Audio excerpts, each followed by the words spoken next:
கேட்டை தாண்டி வெளியே வந்தவன் சிறிது தூரம் மெல்ல நடந்தான். சூரியன் உச்சி பொழுதை நெருங்க வேகமாக ஏறிக்கொண்டிருந்ததால் வெயில் சுரீர் என்று உடலை தாக்கியது. வெளிச்சம் கண்ணை கூசியது.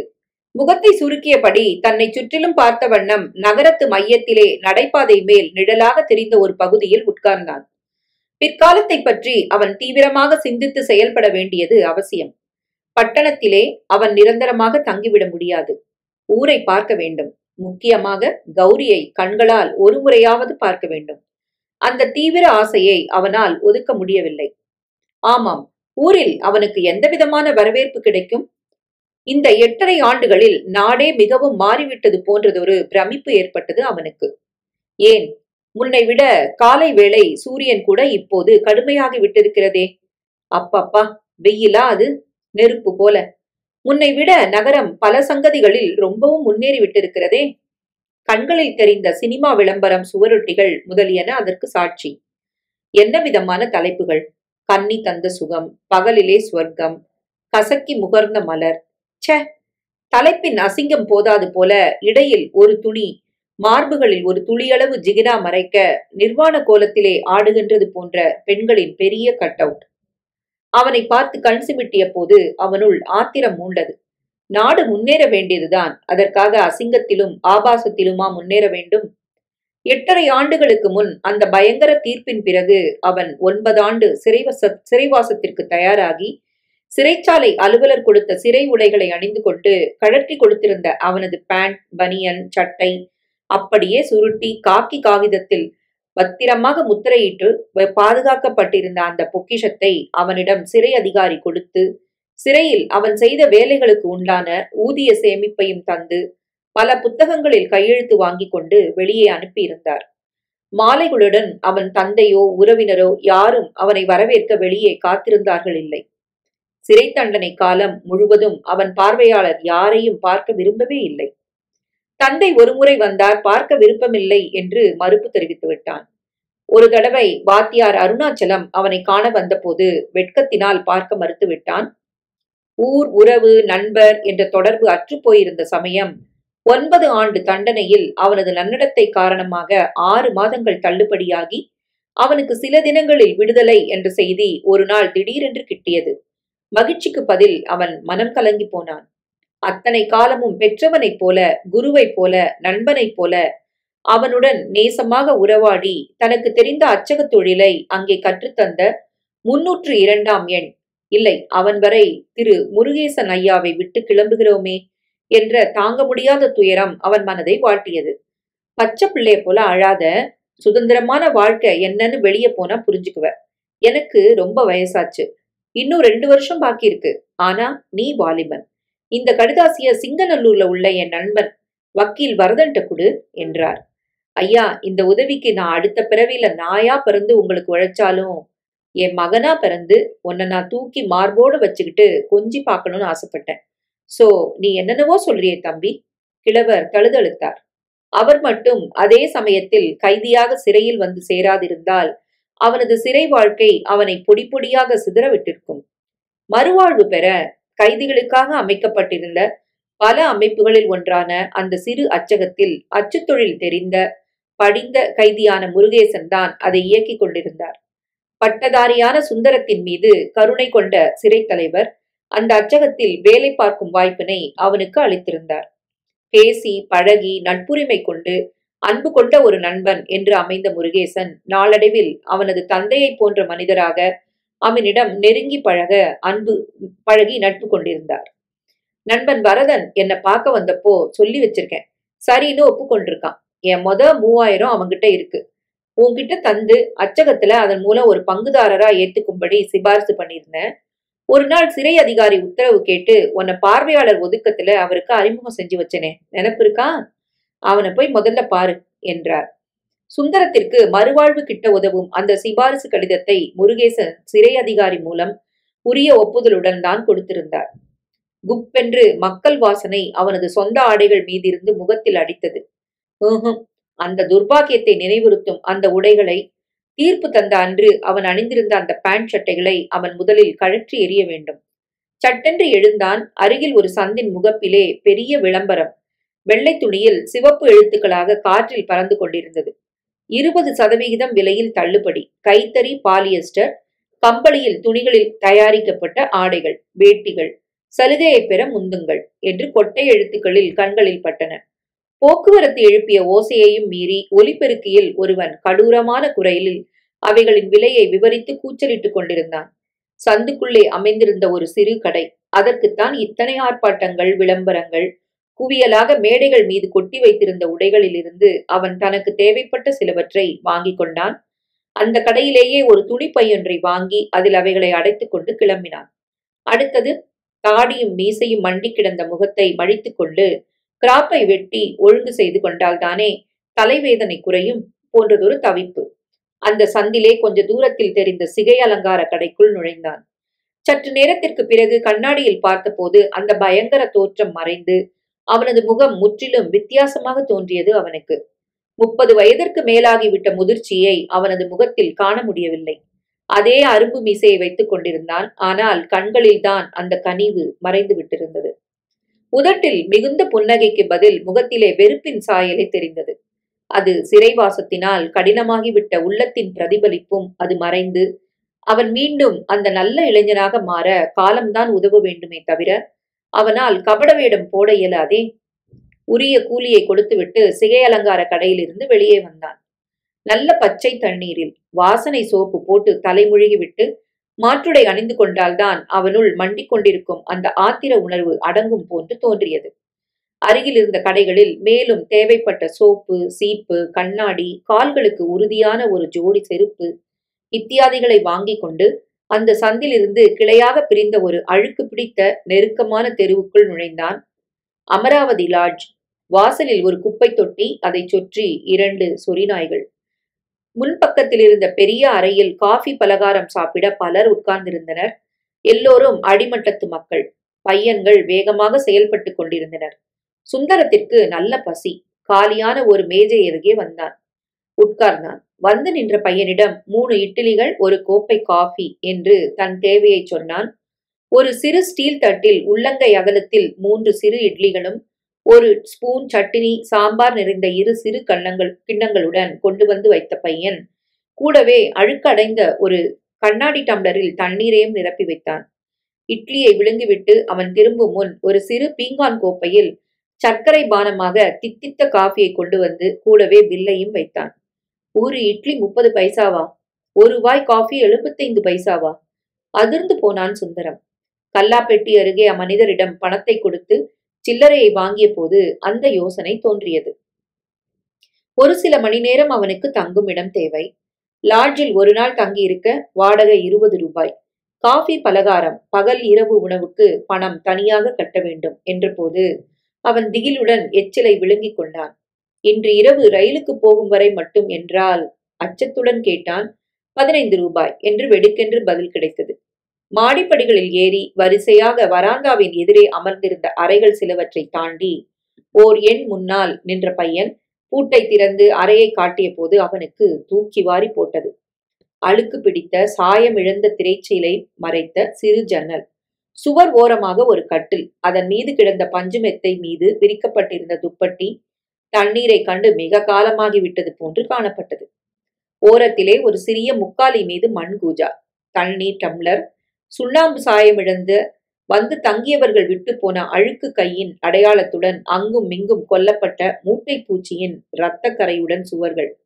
அருகிலிருந்த கழிவறையிலிருந்து லேசாக எழுந்த துர்வாசனையை அனுபவித்த வண்ணம் அந்த அறைக்குள் சில மணி நேரம் தங்கியிருக்க 15 ரூபாய்களா? அந்நியாயம். ஆமாம், அவனது வாழ்க்கையில் நியாயம் என்றதுதான் தலைமறைவாகி போய்விட்டதே. சாட்சி கூண்டில் வந்து நின்ற நாட்டாமைக்காரரது ஆட்கள் சொன்ன பொய்க்கதையை கேட்டு கோபத்திலே அவன் குன்றிய போது, அலறி அழமுடியாத ஆக்ரோஷத்தில் உள்ளம் உலைக்களமான போது நியாயம் அங்கே வந்து சிறிதாவது எட்டி பார்த்ததா? பக்கத்தில் இருந்த கழிவறையிலிருந்து வந்த நாற்றத்தை பொறுத்து கொண்டு குளியலறையில் வாளியில் பையன் நிரப்பி வைத்திருந்த தண்ணீரில் நன்றாக சோப்பு தேய்த்து தலைமுழுகிவிட்டு வந்தான். புதிதாக வாங்கிய வேட்டியும் ஈரமுடியை துவட்டிவிட்டு சீப்பினால் வாரியபடி கண்ணாடியில் பார்த்து கொண்டு நின்றபோது பையன் கதவை தட்டினான். பகல் சாப்பாட்டு அறைக்கு கொண்டு வரவா, கீழே வந்து சாப்பிடுறீங்களா? ராத்திரி சாப்பாட்டுக்கு பிறகு என்றவன் தலையை சொரிந்து கொண்டு அருகில் வந்தான். ஒரு புது உருப்படி இருக்கு, ரேட் ரொம்ப அதிகம் இல்ல, 50 ரூபாய் தான் என்று அடிக்குரலில் சொன்னபோது பற்கள் அனைத்தும் கொட்டிவிடும்போது ஓங்கி பையன் கன்னத்திலே ஒரு அறை விட வேண்டும் என்ற ஆத்திரத்தில் கொதித்து போனான் சுந்தரம். பெண், மண், இந்த இரண்டின் மீதும் அவன் கொண்டிருந்த ஆசையின் பலனை அதிகமாகவே அனுபவித்து விட்டு வந்திருந்த அவனிடம் அந்த பொடிப்பயல் அப்படி ஒரு கேள்வி கேட்டு விட்டானே. தம்பி, ராத்திரி ரயிலுக்கு நான் புறப்பட்டுடுவேன். ஒழுங்கா ஊர் போய் சேர நினைக்கிறவன், உன் வேலையை வேற இடத்துல வச்சுக்கோ. உருட்டி விழித்ததை கண்டு அரண்டு போன பையன் நொடியில் மாயமாகினான். லாட்ஜிற்கு வந்து தங்களை மாற்றிக்கொண்டு பெண்கள் வாழ வேண்டிய அளவுக்கு நாட்டின் நாகரீகம் முன்னேறிவிட்டு இருக்கிறதா? பெண்களை மலர் போல மதித்த அவனுக்கு வெளியுலக வாழ்க்கையில் கிடைத்த இன்னொரு அதிர்ச்சி அது. திடீரென்று அவன் நினைவு கிராமத்தை நோக்கி பறந்தது. ஆமாம், கௌரியின் கதி இப்போது என்னவாகி இருக்கும்? கதவை தாளிட்டுக் கொண்டு அழுக்கு பிடித்த கட்டில் விரிப்பை நகர்த்திவிட்டு ஒரு ஓரத்தில் உட்கார்ந்தவன் கண்ணிமைகளில் நீர் தட்டியது. பாறாங்கல்லாக நெஞ்சை துன்பம் இறுக்கியது. இரவு முழுவதும் ரயிலில் அவனுக்கு தூக்கம் இருக்கவில்லை. பஸ் பயணம் முழுவதிலும் ஒரு பரபரப்பு. அழகர்புரம் நிறுத்தம் வந்ததும் நடத்துனர் உரத்த குரலில் கூவினார். பஸ் குலுக்கலுடன் நின்றது. தன் பழைய பேண்ட் ஷர்ட்டையை கழற்றி லாட்ஜின் வராந்தா ஓரத்தில் வைத்திருந்த குப்பை தொட்டிக்குள் போட்டுவிட்டு புதிய பேண்ட் சட்டையுடன் அவன் புறப்பட்டிருந்தான். துளிப்பையின் கனம் குறைந்து லேசாகி விட்டிருந்தது. ஊரை நெருங்கிக் கொண்டிருக்கிறோம் என்று நினைக்க மனம் கனக்கத் தொடங்கிவிட்டது. அந்த நிறுத்தத்தில் அவனை தவிர யாரும் இறங்கவில்லை. புழுதியை கிளப்பிக் கொண்டு பஸ் நகர்ந்ததும் அவன் தன்னை சுற்றிலும் பார்வையை ஓட்டினான். எங்கும் மனித அரவமில்லாது வெறுமையாக தெரிந்தது. 8½ ஆண்டுகளுக்கு பின் பிறந்த ஊரின் பக்கம் போகிறோம் என்ற உணர்வின் கொந்தளிப்பில் அவன் சாலையிலிருந்து உள்ளே பிரிந்து சென்ற பாதையிலே மெல்ல நடந்தான். அவன் பிறந்த ஊரும் இப்போது மிகவும் மாறிவிட்டிருக்கிறது போலும். சாதாரணமாக முன்பு காணப்பட்ட மண் பாதைக்கு பதில் இப்போது தார் போட்ட அகன்ற ஒரு பாதையாகி விட்டதைக் கண்டு அவனுக்கு வியப்பாக இருந்தது. பூம் பூம் என்று குழலை ஊதிக்கொண்டு ஒரு கணம் அவனை நடுங்கச் செய்துவிட்டு பஸ் ஒன்று அந்த வழியே போவதை அவன் அதிசயத்துடன் பார்த்தான். இன்னும் என்னென்ன மாறுதல்களை பார்க்க போகிறோமோ என்று எண்ணியபடி பாதையின் இடது பக்கமாக பறந்து கிடந்த வயல்களை பார்த்த வண்ணம் நடந்தான். இரு பக்கமும் காணப்பட்ட அத்தனை நிலங்களும் நாட்டாண்மை நமச்சிவாயத்துக்கு சொந்தம் என்பது அவனுக்கு தெரியும். பச்சை பசேல் என்று நெற்பயிர் மிகவும் செழிப்பாக காணப்பட்டது. சமீபத்தில் பெய்த மழையில் சுற்றுப்புறம் முழுவதும் பசேல் என்று தெரிந்தது. சிறிது தூரத்தில் காணப்பட்ட பாலத்தை அடைந்தவன் மேலே நடக்க பிரியமில்லாதவன் போல கைப்பிடி சுவர் மீது உட்கார்ந்து கொண்டான். கீழே தெரிந்த வாய்க்காலில் கரையை கிழித்துக் கொண்டு உற்சாகமாக பொங்கிய நீருடன் ஓடிக்கொண்டிருந்த காட்சி. கடந்த காலத்தை கண்முன் விரியச் செய்யவே மார்பு படபடக்க அவன் எழுந்து கால் செருப்பை கழட்டிவிட்டு பேண்ட் ஓரத்தை மடித்துக் கொண்டு வாய்க்காலில் இறங்கி 2 கைகளிலும் தண்ணீரை அள்ளி முகத்தை கழுவி வாய் கொப்பளித்தான். பள்ளிக்கூட நாட்களில் வெயில் வேளையிலே வந்து வெகுநேரம் துளைந்து ஆடி கழித்த அந்த தண்ணீர் மறுபடி முகத்திலே பட்டபோது மறக்க நினைத்த அத்தனையும் புதுமையாக நெஞ்சை அடைத்தது. வாய்க்குள் மீதமிருந்த வாய்க்கால் தண்ணீர் உப்பு கரிப்பதை உணர்ந்து திடுக்கிட்டான். தன்னையும் மீறி கண்ணீர் கன்னத்திலே கோடிட்டு வாய்க்குள் விழுந்ததை உணர்ந்த போது அவனுக்கு வெட்கமும் கோபமும் ஏற்பட்டன. ச்ச, அவன் கோழையாக பெண் பிள்ளை போல உணர்ச்சி வசப்பட்டு அழுகிறானே. அந்த வாய்க்கால் கரை ஓரத்தில் சின்னஞ்சிறு பள்ளி பையனாக இருந்தபோது கொடுக்காப்புளியை பறித்து கௌரியிடம் கொடுத்த நாட்களின் நினைவு நெஞ்சை முள்ளாக நெருடியது. சுந்தரம், இந்த பொன் வண்டு எவ்வளவு அழகா இருக்கு பாத்தியா என்று நெருப்பு பெட்டிக்குள் அழைத்து வந்திருக்கும் வண்டை அவனுக்கு காட்டி அரிசிப்பற்கள் தெரிய சிரிக்கும் சிறுமி கௌரி. பின்னர் அழகான பெண்ணாக வளர்ந்து விட்ட போது யாருக்கும் தெரியாது அந்த கொன்றை மரத்தடியில் அவனை சந்தித்து பேசுவாளே. அந்த நாட்களின் இனிமையை அவன் இனி நினைத்து கூட பார்க்க முடியாதே. வாப்பா சுந்தரம், இப்பவாது உனக்கு ஊர் ஞாபகம் வந்துருச்சே என்று வரவேற்பது போல சரமாக தொங்கிய மஞ்சள் பூக்கள் காற்றிலே சிரித்தாடி கொண்டிருந்தன. கௌரிக்கு இப்போது வயது கூடிவிட்டிருக்குமே. 27, 28 வயதாயிருக்குமே. அப்படியே கொடி போல இன்னமும் இருக்கிறாளா, அல்லது அண்ணி பொன்மணியைப் போல பீப்பாயாக உப்பி விட்டிருக்கிறாளா? பாலும் தயிரும் தவறாமல் போட்டு தின்னும் பணக்கார வீட்டு பெண்ணாச்சே, உடம்பு உப்பாமல் என்ன செய்யும்? கௌரிக்கு கல்யாணமாகி விட்டிருக்கும். கணவன் வீடு எப்படி இருக்கோ, குழந்தை குட்டிகளுடன் அவள் வாழ்க்கை திசை திரும்பி போய்விட்டிருக்கும். அடிக்காத அண்ணே என்று அவள் அலறிய அந்த குரல் இப்போது கேட்பது போன்ற பிரமையில் உடல் பதற அவன் நெஞ்சு படபடக்க மலையேறி மீண்டும் பாதை ஓரமாக மெல்ல நடக்கலானான். ஊர் அருகில் வரத் தொடங்கியதும் உடம்பெல்லாம் வியர்த்து அவள் கால்கள் தள்ளாடின. நாட்டாண்மைக்காரர் நிலங்களை தாண்டிய பின்னர் அழகாக அமைக்கப்பட்ட மூங்கில் வேலியை பார்த்து அவன் திடுக்கிட்டு நின்று விட்டான். அந்த ஒரு சிறு பகுதி நிலம் அவர்களுடைய சொந்த பூமி. அதற்கு முன் அதை சுற்றிலும் மூங்கில் வேலி கிடையாது. அந்த சிறு பகுதிக்கு அப்பால் சிறிது பறந்து கிடந்த நிலம் முழுவதும் நாட்டாண்மைக்காரருக்கு சொந்தம். தமது நிலத்துக்கு இடையே காலில் நெருஞ்சி முள் தைத்தது போல ஒரு பகுதி நிலம் அவர்களுக்கு சொந்தமாக இருந்ததை அவர் வெறுத்தார். ஆனால் அந்த மண்ணை அவன் எவ்வளவு நேசித்தான்! உயிர் போனாலும் அதை யாருக்கும் விற்கக்கூடாது என்ற ஆவேசத்தில் பட்டதாரி என்று கௌரவம் பாராட்டாது தந்தையுடன் மண்வெட்டியை பிடித்து நிலத்தை கொத்தி காய்கறி விதை நட்டு கிணற்றிலிருந்து தண்ணீரை பாய்ச்சி காய்களை பறித்து பக்கத்து சந்தைக்கும் பக்கத்து கடைக்கும் அனுப்பி வைக்க உதவி அவனது சிந்தனை தடைப்பட்டது. தோட்டத்தின் உள்ளே தெரிந்த அவர்களது வீடு புது சாயத்துடன் பளிச்சென்று காணப்பட்டது. வாயிற்கதவை திறந்து கொண்டு இடுப்பில் கூடையுடன் வெளிவந்த இளம் பெண் யார்? செழிப்பாக தெரிந்த பகுதிக்கு நடந்து வேகமாக காய்களை பறித்து கூடையில் போட ஆரம்பித்தாள். அவனை கவனிக்கவில்லை. தயக்கமாக மூங்கில் வேலி மீது சாய்ந்தபடி அவளை உற்று பார்த்தான். முதலில் நாட்டாண்மை அந்த நிலத்தை அவர்களிடம் இருந்துதான் பறித்து கொண்டு விட்டாரோ? அந்த பெண் அவருடைய ஆசை நாயிகளில் ஒருத்தியாக இருக்குமா? நெஞ்சு நெருப்பாக ஏறிய பற்களை கடித்து கொண்டு அவளை உற்று பார்த்தபடி அயர்ந்து போய் நின்றான். ஊருக்கே அலங்காரமான ஒரு காலத்தில் அவனுக்கு மகிழ்ச்சியாக பொழுதுபோக்க உதவிய கடைத்தெருவுக்குள் புகுந்தான். இந்த சில வருடங்களில் அதுவும் மிகவும் மாறிவிட்டிருந்தது. புதிதாக பல சிறு கடைகள் தோன்றியிருந்தன. அதனால் கடைத்தெரு ஜனநடமாட்டமிக்க ஒரு நெருக்கமான பகுதியாக அவனுக்கு வியப்பூட்டியது. அவன் வழக்கமாக தேநீர் குளிக்கும் கேசவன் சகோதரர்கள் என்ற தேநீர் கடையும் இப்போது மிகவும் விஸ்தரிக்கப்பட்டிருந்தது. எப்பொழுதும் அழுக்குப்படியும் சுவர்கள் புதுச்சாயத்தில் துலங்கின. கடைக்கு முன்னால் ஓடு வேய்ந்த ஒரு சார்பு ஒன்றும் அதன் அடியில் சிறு நாற்காலிகளும் போடப்பட்டிருந்தன. பக்கத்திலே வெற்று பூமியாக கிடந்த சிறு நிலப்பகுதியையும் கேசவன் சகோதரர்கள் வாங்கி சேர்த்து கொண்டு விட்டனர் போலும்.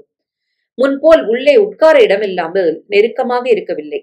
கால்கள் ஆடும் பெஞ்சுகள் போய் தேநீர், பன், மெதுவடை இத்தியாதிகளை ரசித்து சாப்பிட சிறு மேஜைகள் ஒவ்வொன்றுக்கும் அருகே எதிரெதிராக நாற்காலிகள் என்று புதிய மாற்றத்துடன் காணப்பட்டது.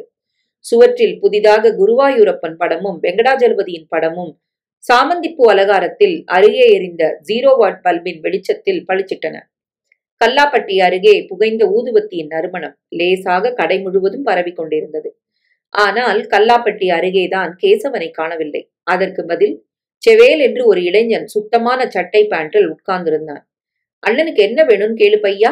ஒரு அதட்டல் போட்டுவிட்டு முறுவலுடன் அவனை வரவேற்றான். ஊருக்குள் வந்தால் என்ன வரவேற்பு இருக்குமோ என்று அஞ்சியவனுக்கு அந்த இளைஞனின் முறுவல் மனதிற்கு மிக்க இதமாக இருந்தது. பையன் அவசரமாக துளைத்த துத்தநாக தகடு வேய்ந்த ஒரு மேஜை அருகே உட்கார்ந்தான்.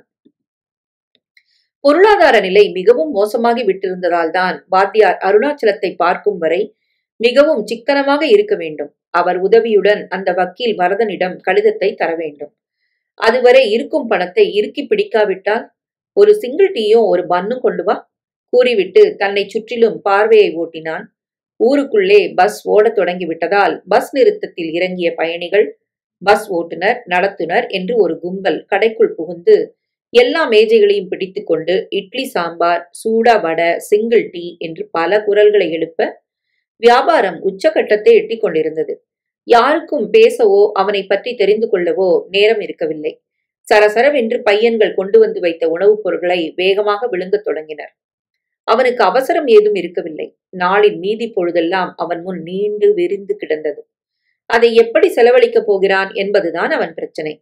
பையன் கண்ணாடி டம்ளரில் கொண்டு வந்து வைத்த சூடான தேநீரில் தட்டில் இருந்த பன்னை பிட்டு தொட்டு வாயில் போட்டுக்கொண்டு மெல்ல சாப்பிடத் தொடங்கினான். முருகேசன் கூறியது முற்றிலும் உண்மை. வெளி உலகத்தின் சுதந்திர வாழ்வில் ஒரு தனி இன்பம் இருக்கத்தான் இருக்கிறது. இத்தனை நாழிகைக்குள் குளிக்க வேண்டும், இப்போது தேக பயிற்சிக்கு தயாராக நிற்க வேண்டும், இந்த உணவைதான் சாப்பிட வேண்டும், பகல் உணவுக்கு மணியடிக்கும் வரை ஓயாது உழைக்க வேண்டும் என்று வற்புறுத்தப்பட்ட அட்டவணை வாழ்க்கையில் இவன் இனி இயங்க வேண்டியதில்லையே. அப்பாடா, அந்த கடுமையான வாழ்க்கை ஒழிந்தது என்று தன்னுள் நினைத்து நிம்மதியாக மூச்சு விட்டுக்கொண்டு பன்னை இரண்டாக பிட்டு ஒரு துண்டை தேநீரில் நனைத்துவிட்டு நிமிர்ந்தான். கண்களில் அந்த மூவரும் பட்டுவிட்டனர். நால்வராக தெரிந்த அந்த குழுவில் சடையாண்டி போனதும் மிஞ்சிய பாண்டியன், வீரத்தேவன், சங்கிலி கருப்பன் என்ற மூவரும் கடையை நோக்கி வந்து கொண்டிருந்தனர். இந்த சில ஆண்டுகளில் அந்த மூவரும் வயதில் முதிர்ச்சி அடைந்தவர்களாக தெரிந்தனர். அதை தவிர அதே முரடர்கள் என்பதை நிரூபிப்பது போல் பாண்டியன் மேல் துண்டை உதறி தோளில் போட்டுக்கொண்டு உள்ளே வந்தான். இல்லை பையா, சீக்கிரம் 3 பேருக்கும் ஆம்லெட் தோசையும் சூடான டீயும் கொண்டா. ரொட்டி இருந்தா ஆளுக்கு 2 ஸ்லைஸ், வெண்ணெய் பூசி எடுத்துட்டு வா. கடையே தன்னுடையது போல அமர்க்களமாக உத்தரவிட்டான். பின்னால் வந்த வீரத்தேவன் வழக்கம் போல அதே கருப்பு சட்டையும் கழுத்திலே கவரிங் சங்கிலியில் புலிநகமுமாக காணப்பட்டான். முன்னை விட அவன் முகம் உப்பி இருந்தது, வயிறும் பெருத்து காணப்பட்டது. சங்கிலி கருப்பன் இன்னமும் மாறவே இல்லை. அதே பரட்டை தலை, அழுக்கு பனியன், இடுப்பிலே லுங்கி, வாயில் பாதி புகைந்து விட்ட ஒரு துண்டு பீடி. சடையாண்டி உயிருடன் இருந்த காலத்தில் அந்த 4வரும் சேர்ந்து கிராமத்தை கலக்கிக் கொண்டிருந்த முரடர்கள். தேநீர் கடையில் அவர்கள் நுழைந்த போதெல்லாம் 4வரும் இனாமாக தேநீரும் பன்னும் தின்பண்டங்களும் சாப்பிடுவது வழக்கம். 4வரும் பலத்த குடிக்காரர்கள், சாராய கடையில் தங்கள் அதிகாரத்தை அதிகமாகவே காட்டுகிறவர்கள். அப்படி ஒரு முறை அதிகமாக குடித்துவிட்டு அந்த வெறியில் வாய் பேச்சு முற்றிப்போய் சங்கிலி கருப்பனுக்கும் சுந்தரத்தின் அப்பா நாகப்பனுக்கும் இடையே மோதல் ஏற்பட போய் இடையே புகுந்த சுந்தரம் அவன் மேலே அதை நினைக்க முடியாத நேரத்தில் லபக்கென்று மண் துண்டை முழுங்கினான். உள்ளே புகுந்த அவர்கள் மூவரும் அவனை பார்த்து ஒரு கணம் அயர்ந்து போய் நின்றார்கள். பஸ் ஓட்டுநர், நடத்துனர், ஒரு பயணி மூவரும் காலி செய்துவிட்டு போன மேஜை அருகே வந்து சட்டென உட்கார்ந்து கொண்டனர். அவர்களது வாய்க்கும் கைக்கும் பயந்து கடைக்காரர்கள் அவர்களுக்கு மாமூல் என்ற முறையில் மாதம் இவ்வளவு என்று பணம் கொடுத்து கொண்டிருந்தனர். கடைகளில் கலவரம் ஏதுமின்றி வியாபாரம் நடைபெற்றது. டேய், மாமியார் வீட்டிலிருந்து எப்படா வந்த என்று வேண்டுமென்றே கிண்டலாக சங்கிலியை பார்த்து பாண்டியன் கேட்டான். தெரியலையா, இன்னைக்கு காலையில தான் வந்த. சிரித்துக்கொண்டே கண்களை சிமிட்டினான் சங்கிலி. நல்ல உருட்டுகளை தின்னுட்டு கரலா கட்டையாட்டம் தான் வந்திருக்கடா. யாரும் மாலை மரியாதையோட உன்னை வரவேற்கலையா என்று வீரத்தேவன் ஓங்கிய குரலில் சிரித்தான். சாப்பிட்டுக் கொண்டிருந்தவர்களில் சிலர் திடுக்கிட்டு அவன் பக்கம் திரும்பிய போது அவமானத்திலும் ஆத்திரத்திலும் அவன் புழுங்கி போனான். என் பழைய காதலியை பார்க்க வேணாமாடா, ஆசையோட வந்திருக்கேன் இஹி என்று கோரமான குரலில் பாண்டியன் சிரிப்பதை கேட்டு உடலும் உள்ளமும் நெருப்பாக எரிவதை சுந்தரம் உணர்ந்தான். அவர்கள் மூவரும் வேண்டுமென்றே அப்படி பேசி ஒரு கலவரத்தை உண்டு பண்ணி சண்டைக்கு இழுக்கிறார்கள். அது எப்பொழுதும் அவர்கள் தொழிலாச்சே. பற்களை கடித்துக்கொண்டு பன்னை தின்று முடித்து டீயை வேகமாக பருகினான் அவன். கொலகார பசங்களை ஊர்ல விட்டா நல்ல மனுஷங்க கதி என்ன ஆறுது?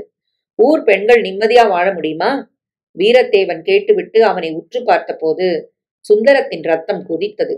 அவன் செய்யாத கொலைக்கு அவனுக்கு தண்டனை விதித்துவிட்டு நியாயமே சிரித்த போது அவன் மௌனமாகத்தானே அதை ஏற்றுக்கொண்டான். இப்போது இந்த கயவர்கள் அவனை கேலி செய்வதை கேட்டு கோபப்பட்டு கையை ஓங்கிவிட்டு மறுபடியும் சண்டையில் மாட்டிக்கொண்டால் மாஜி கைதியான அவனுக்கு யாரும் அனுதாபம் காட்ட மாட்டார்கள். அவனை குற்றவாளிகள் என் குற்றவாளி என்று மறுபடியும் நியாயம் தண்டனை வழங்கி சிறையில் தள்ளும். இல்லை இல்லை, முருகேசன் படித்து படித்து சொன்னபடி அவன் பொறுமையாக இருக்கப் போகிறான். நெருப்புக்குச்சியின் பின்பக்கத்தால் பல்லை நோண்டிக்கொண்டு அவனை ஏளனமாக பார்த்த வீரத்தேவனை பாராதது போல அவனை தாண்டி கொண்டு கல்லாப்பெட்டி அருகே வந்தான். சாப்பிட்டதற்கு உண்டான சில்லறையை தந்துவிட்டு, தம்பி, கேசவன்கிறவர் இருப்பாரே, அவர் இப்ப எங்க போயிருக்கிறாரு என்று மெல்லிய குரலில் கேட்டான். அவரு காலம் ஆகிட்டாரு, அவர் மகன் நானு. கடையை இப்ப நான் தான் கவனிச்சுக்கிறேன் என்று தன்னை அறிமுகம் செய்து கொண்ட அந்த வாலிபன் புன்முறுவலித்தான். ஆத்திரத்தில் புண்ணாகிவிட்ட மனதிற்கு அந்த முறுவல் மருந்து இதமாக இருந்தது. பின்னால் அவர்கள் மூவரும் அசிங்கமாக கேலி சொற்களால் அவனை ஏளனப்படுத்தியதை காதில் போட்டுக்கொள்ளாது அவன் வெளியேறி நடந்தான். வடக்கு தெருவுக்குள் நடந்து அந்த ஓட்டுக்கூரை வீட்டிற்கு முன் நின்றபோது அவன் நெஞ்சு பரபரப்பில் துடித்தது. வாயிலில் போட்டிருந்த கயிற்றுக்கட்டில் காலியாக கிடந்தது. கதவில் ஒரு பெரிய பூட்டு தொங்கியது. சுற்றும் முற்றும் பார்த்தான். முன்னெற்றி முடி பட்டையாக வெளுத்துவிட்ட ஒரு பெண்மணி குளத்து தண்ணீர் எடுக்க தயாராக கிளம்பி கொண்டிருந்தாள். அவனை அதிசயமாக பார்த்தாள். ஊருக்கு அவள் புதியவள் போலும்.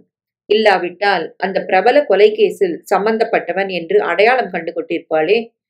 யாருப்பா நீங்க? வாத்தியார் ஐயா பக்கத்து டவுனுக்கு போயிருக்கிறாரு, உச்சி பொழுதுக்குள்ள வந்துடுவாரு. நான் தான் தினசரி அவருக்கு ஒரு குடம் வாய்க்கா தண்ணி எடுத்துட்டு வந்து கொடுக்குறேன். அதுக்குத்தான் புறப்பட்டு இருக்கேன். ஏதாச்சும் செய்தி இருந்தா சொல்லு.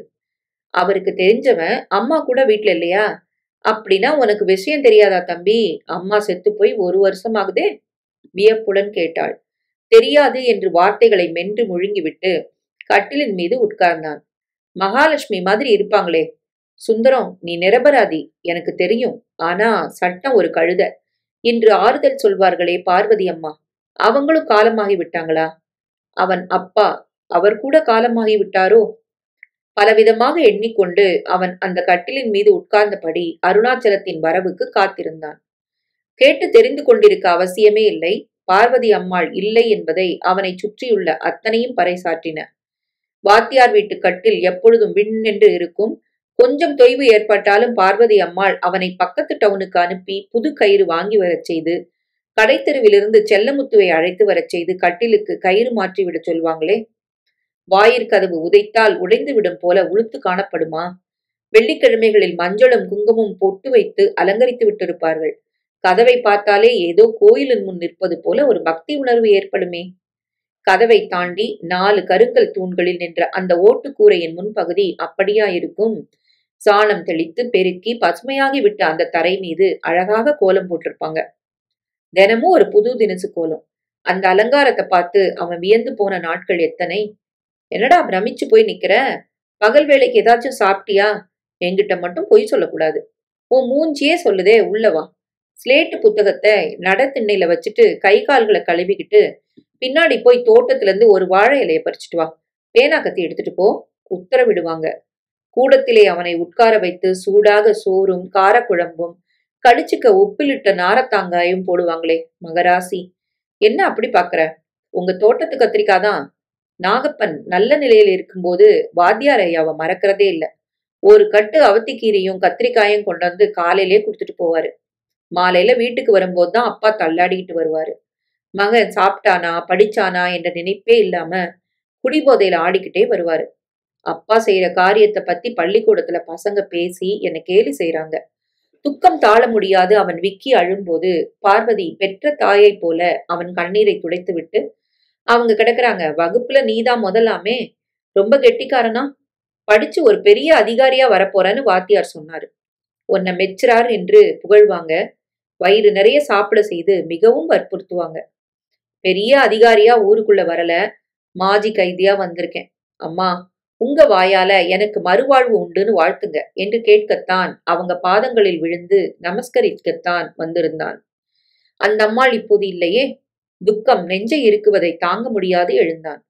வாத்தியார் ஐயாவுக்கு ஒரு காஃபி கூட தானே போட்டு சாப்பிட தெரியாதே. மனைவி போன பின், வேலையிலிருந்து ஓய்வடைந்த பின் தள்ளாத வயதில் அவர் தனியாக எப்படித்தான் சமாளிக்கிறார்? கடைத்தெரு வழியாக வந்தவனுக்கு புத்தி இல்லாம போச்சே. ஒரு பிஸ்கட் பொட்டலமாவது வாங்கிட்டு வந்திருக்கலாமே. மறுபடியும் கடைத்தெருவை நோக்கி வேகமாக நடந்தான். பிஸ்கட் பொட்டலம் ஒன்றை ஒரு கடையில் வாங்கி கொண்டு அவன் கொஞ்ச தூரம் கடைத்தெரு ஓரமாக நடந்த பொழுது தகப்பன் நாகப்பனை பார்த்து விட்டான். வழக்கமாக உட்கார்ந்து பொழுதை கழிக்கும் சாராய கடைக்கு பதில் புதிதாக உருவாகிவிட்டிருந்த ஒரு தேநீர் கடை முன்னால் கிடந்த பெஞ்ச் ஒன்றில் நாகப்பன் உட்கார்ந்திருந்தார். கையில் ஒரு கண்ணாடி டம்ளரில் டீயை வைத்துக் கொண்டு மெல்ல உறிஞ்சு கொண்டிருந்த நாகப்பன் மகனை கவனிக்கவில்லை. அப்பாவை அவன் நன்றாக உற்று பார்த்த போது இனங்காண ஓர் உணர்வில் நெஞ்சம் குழைந்து தடுமாறி இருந்தது. முன்னை விட அப்பா கிழவனாகி விட்டிருந்தார்.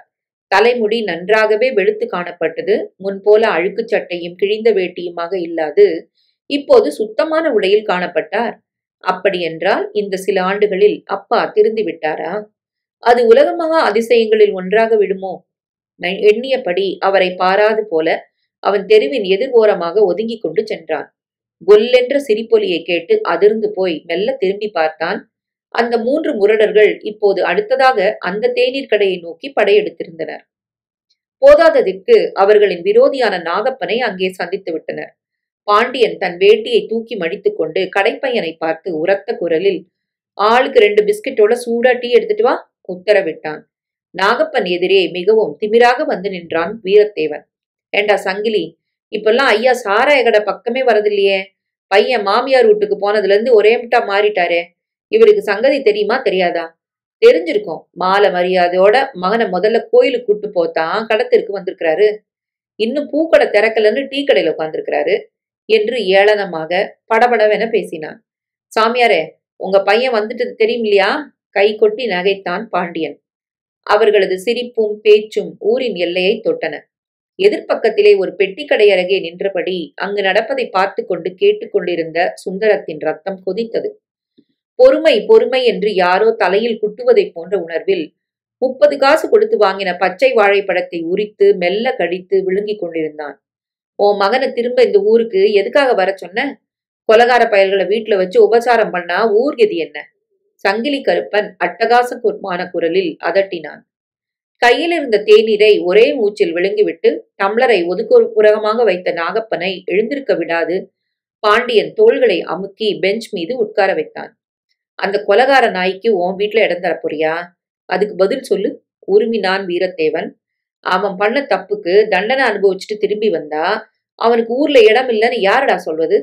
கிழவன் உரத்து கத்தியபடி தன் கையை ஓங்கினான். அடிச்சிருவியா? அட, எங்க கை பூ பறிக்கும் என்று பாண்டியன் பாய்ந்து ஓங்கிய நாகப்பன் கரத்தை பிடித்து கொள்ள சங்கிலி கருப்பன் எட்டி காலால் கிழவன் வயிற்றை பார்த்து உதைத்தான். என்ன நடந்தது என்று புரிந்து கொள்ளும் முன் 3 முரடர்களும் நாகப்பனை பந்தாடி கொண்டிருந்தனர். வீரத்தேவன் ஓங்கி முதுகில் குத்திய வேகத்தில் கிழவன் கீழே விழுந்து பல் உதட்டை காயப்படுத்த முகமெல்லாம் ரத்தமாக எழுந்தான். கடைத்தெருவில் இருந்த அத்தனை பேரும் கம்மென்று வேடிக்கை பார்த்தனர். யாரும் சண்டையை விலக்கவோ நாகப்பனுக்கு உதவவோ முன்வரவில்லை.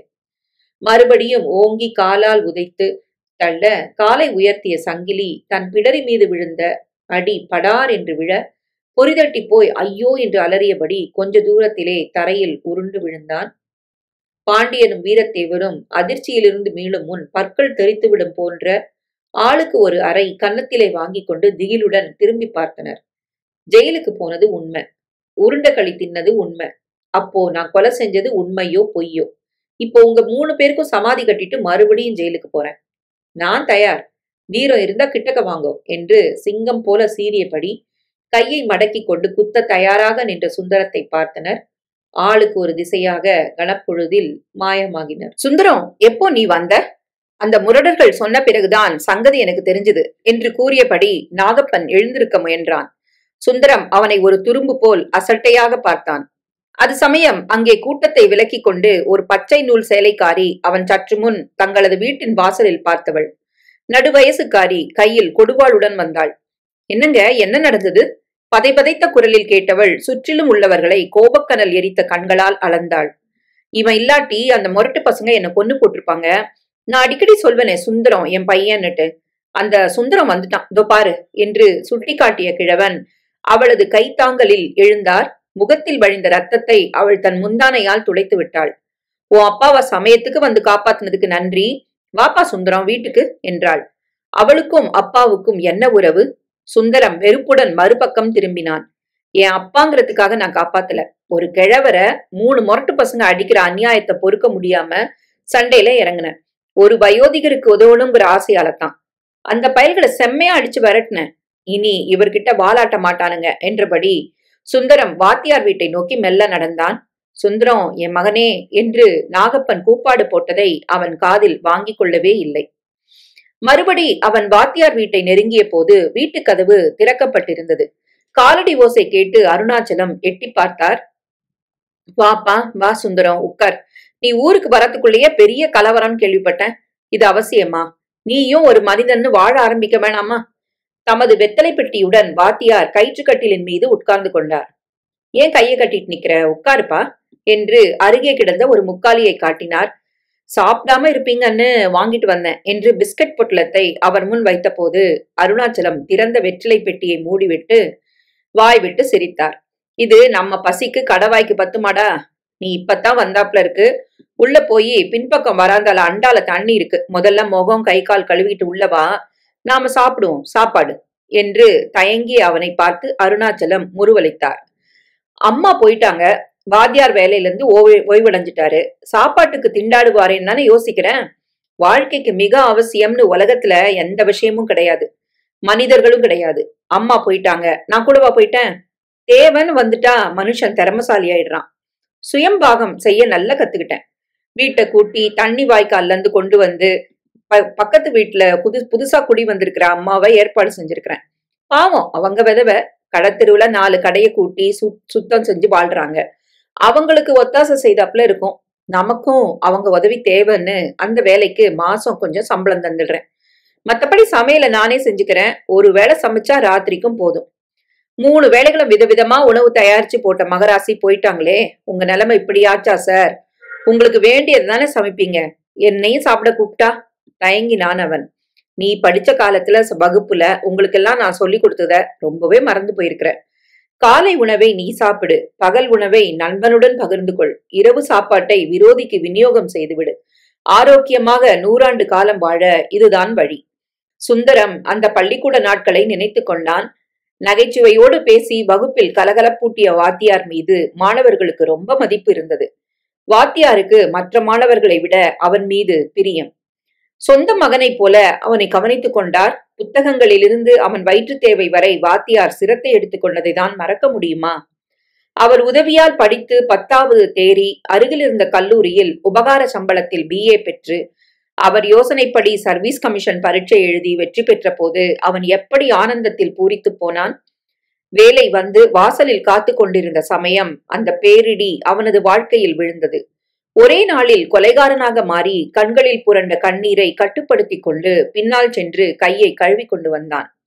மூலையில் சுருட்டி வைக்கப்பட்டிருந்த நாளேட்டை பிரித்து பசுமையாக இருந்த இலைகள் 2 எடுத்து சமையலறை தரையில் வாத்தியார் விரித்தார். தாமும் கை கால்களை கழுவிக்கொண்டு அடுப்பு மேடை மீது வைத்திருந்த பாத்திரங்களையும் கரண்டிகளையும் அருகில் எடுத்து வைத்துக் கொண்டார். காலையில நான் சமைச்சது ஆறி போயிருக்கும். ஆனா அம்மா சமையலை போல நல்லா ருசியாவே இருக்கும். உட்கார்ந்து நிம்மதியா சாப்பிடு. அன்போடு அதட்டி விட்டு சோற்றை அள்ளி இலைகள் மீது பகிர்ந்து வைத்து குழம்பை ஊற்றினார். உங்க கணிப்புப்படி நான் இப்போ உங்க நண்பன் இல்லையா என்று சிரித்த சுந்தரம் உட்கார்ந்து சாதத்தை குழம்புடன் கலந்து கொண்டு ஒரு வாய் சாப்பிட்டவன் மேலுக்கு சிரித்தானே ஒழிய துக்கம் அவன் நெஞ்சை அடைத்தது. தொண்டை வரை போன சாதத்தை விழுங்க முடியாதது போல் தவித்தான். தண்ணீர் சாப்பிடு என்று அருகிலிருந்த தண்ணீர் டம்ளரை அவன் அருகே நகர்த்தி வைத்தார் வாத்தியார். அவர் முன்னைவிட உருவத்தில் தான் மாறி போயிருந்தார். எப்பொழுதுமே மெலிந்த தோற்றமுடையவர் இப்போது காய்ந்து விட்ட குச்சி போல காணப்பட்டார். கன்னங்கள் உள்ளடங்கி தலை வெளுத்து முகத்திலே சுருக்கங்களுடன் தெரிந்தார். ஆனால் அவனிடம் அவர் காட்டிய அன்பு துளி கூட மாறவில்லையே. சோற்றை தின்று கையை கழுவிக்கொண்டு அவருக்கு உதவியாக பாத்திரங்களை கழுவி கொடுத்துவிட்டு வாசலில் வந்து அவருடன் உட்கார்ந்து கொண்டான் சுந்தரம். ஆனால் அவனால் ஆவலை அடக்க முடியவில்லை. கடத்தெருவுல நடந்த கதையெல்லாம் உங்களுக்கு தெரியும். என் தந்தை காயப்பட்டு கீழே விழுந்தப்போ ஒரு பெண்மணி வந்து அவரை தூக்கி வீட்டுக்கு கூட்டு போனாங்க. அவங்க நிறுத்திவிட்டு வாத்தியார் முகத்தை பார்த்தான். அவங்கதான் உன் சின்னம்மா யோகவதி. சின்னம்மாவா?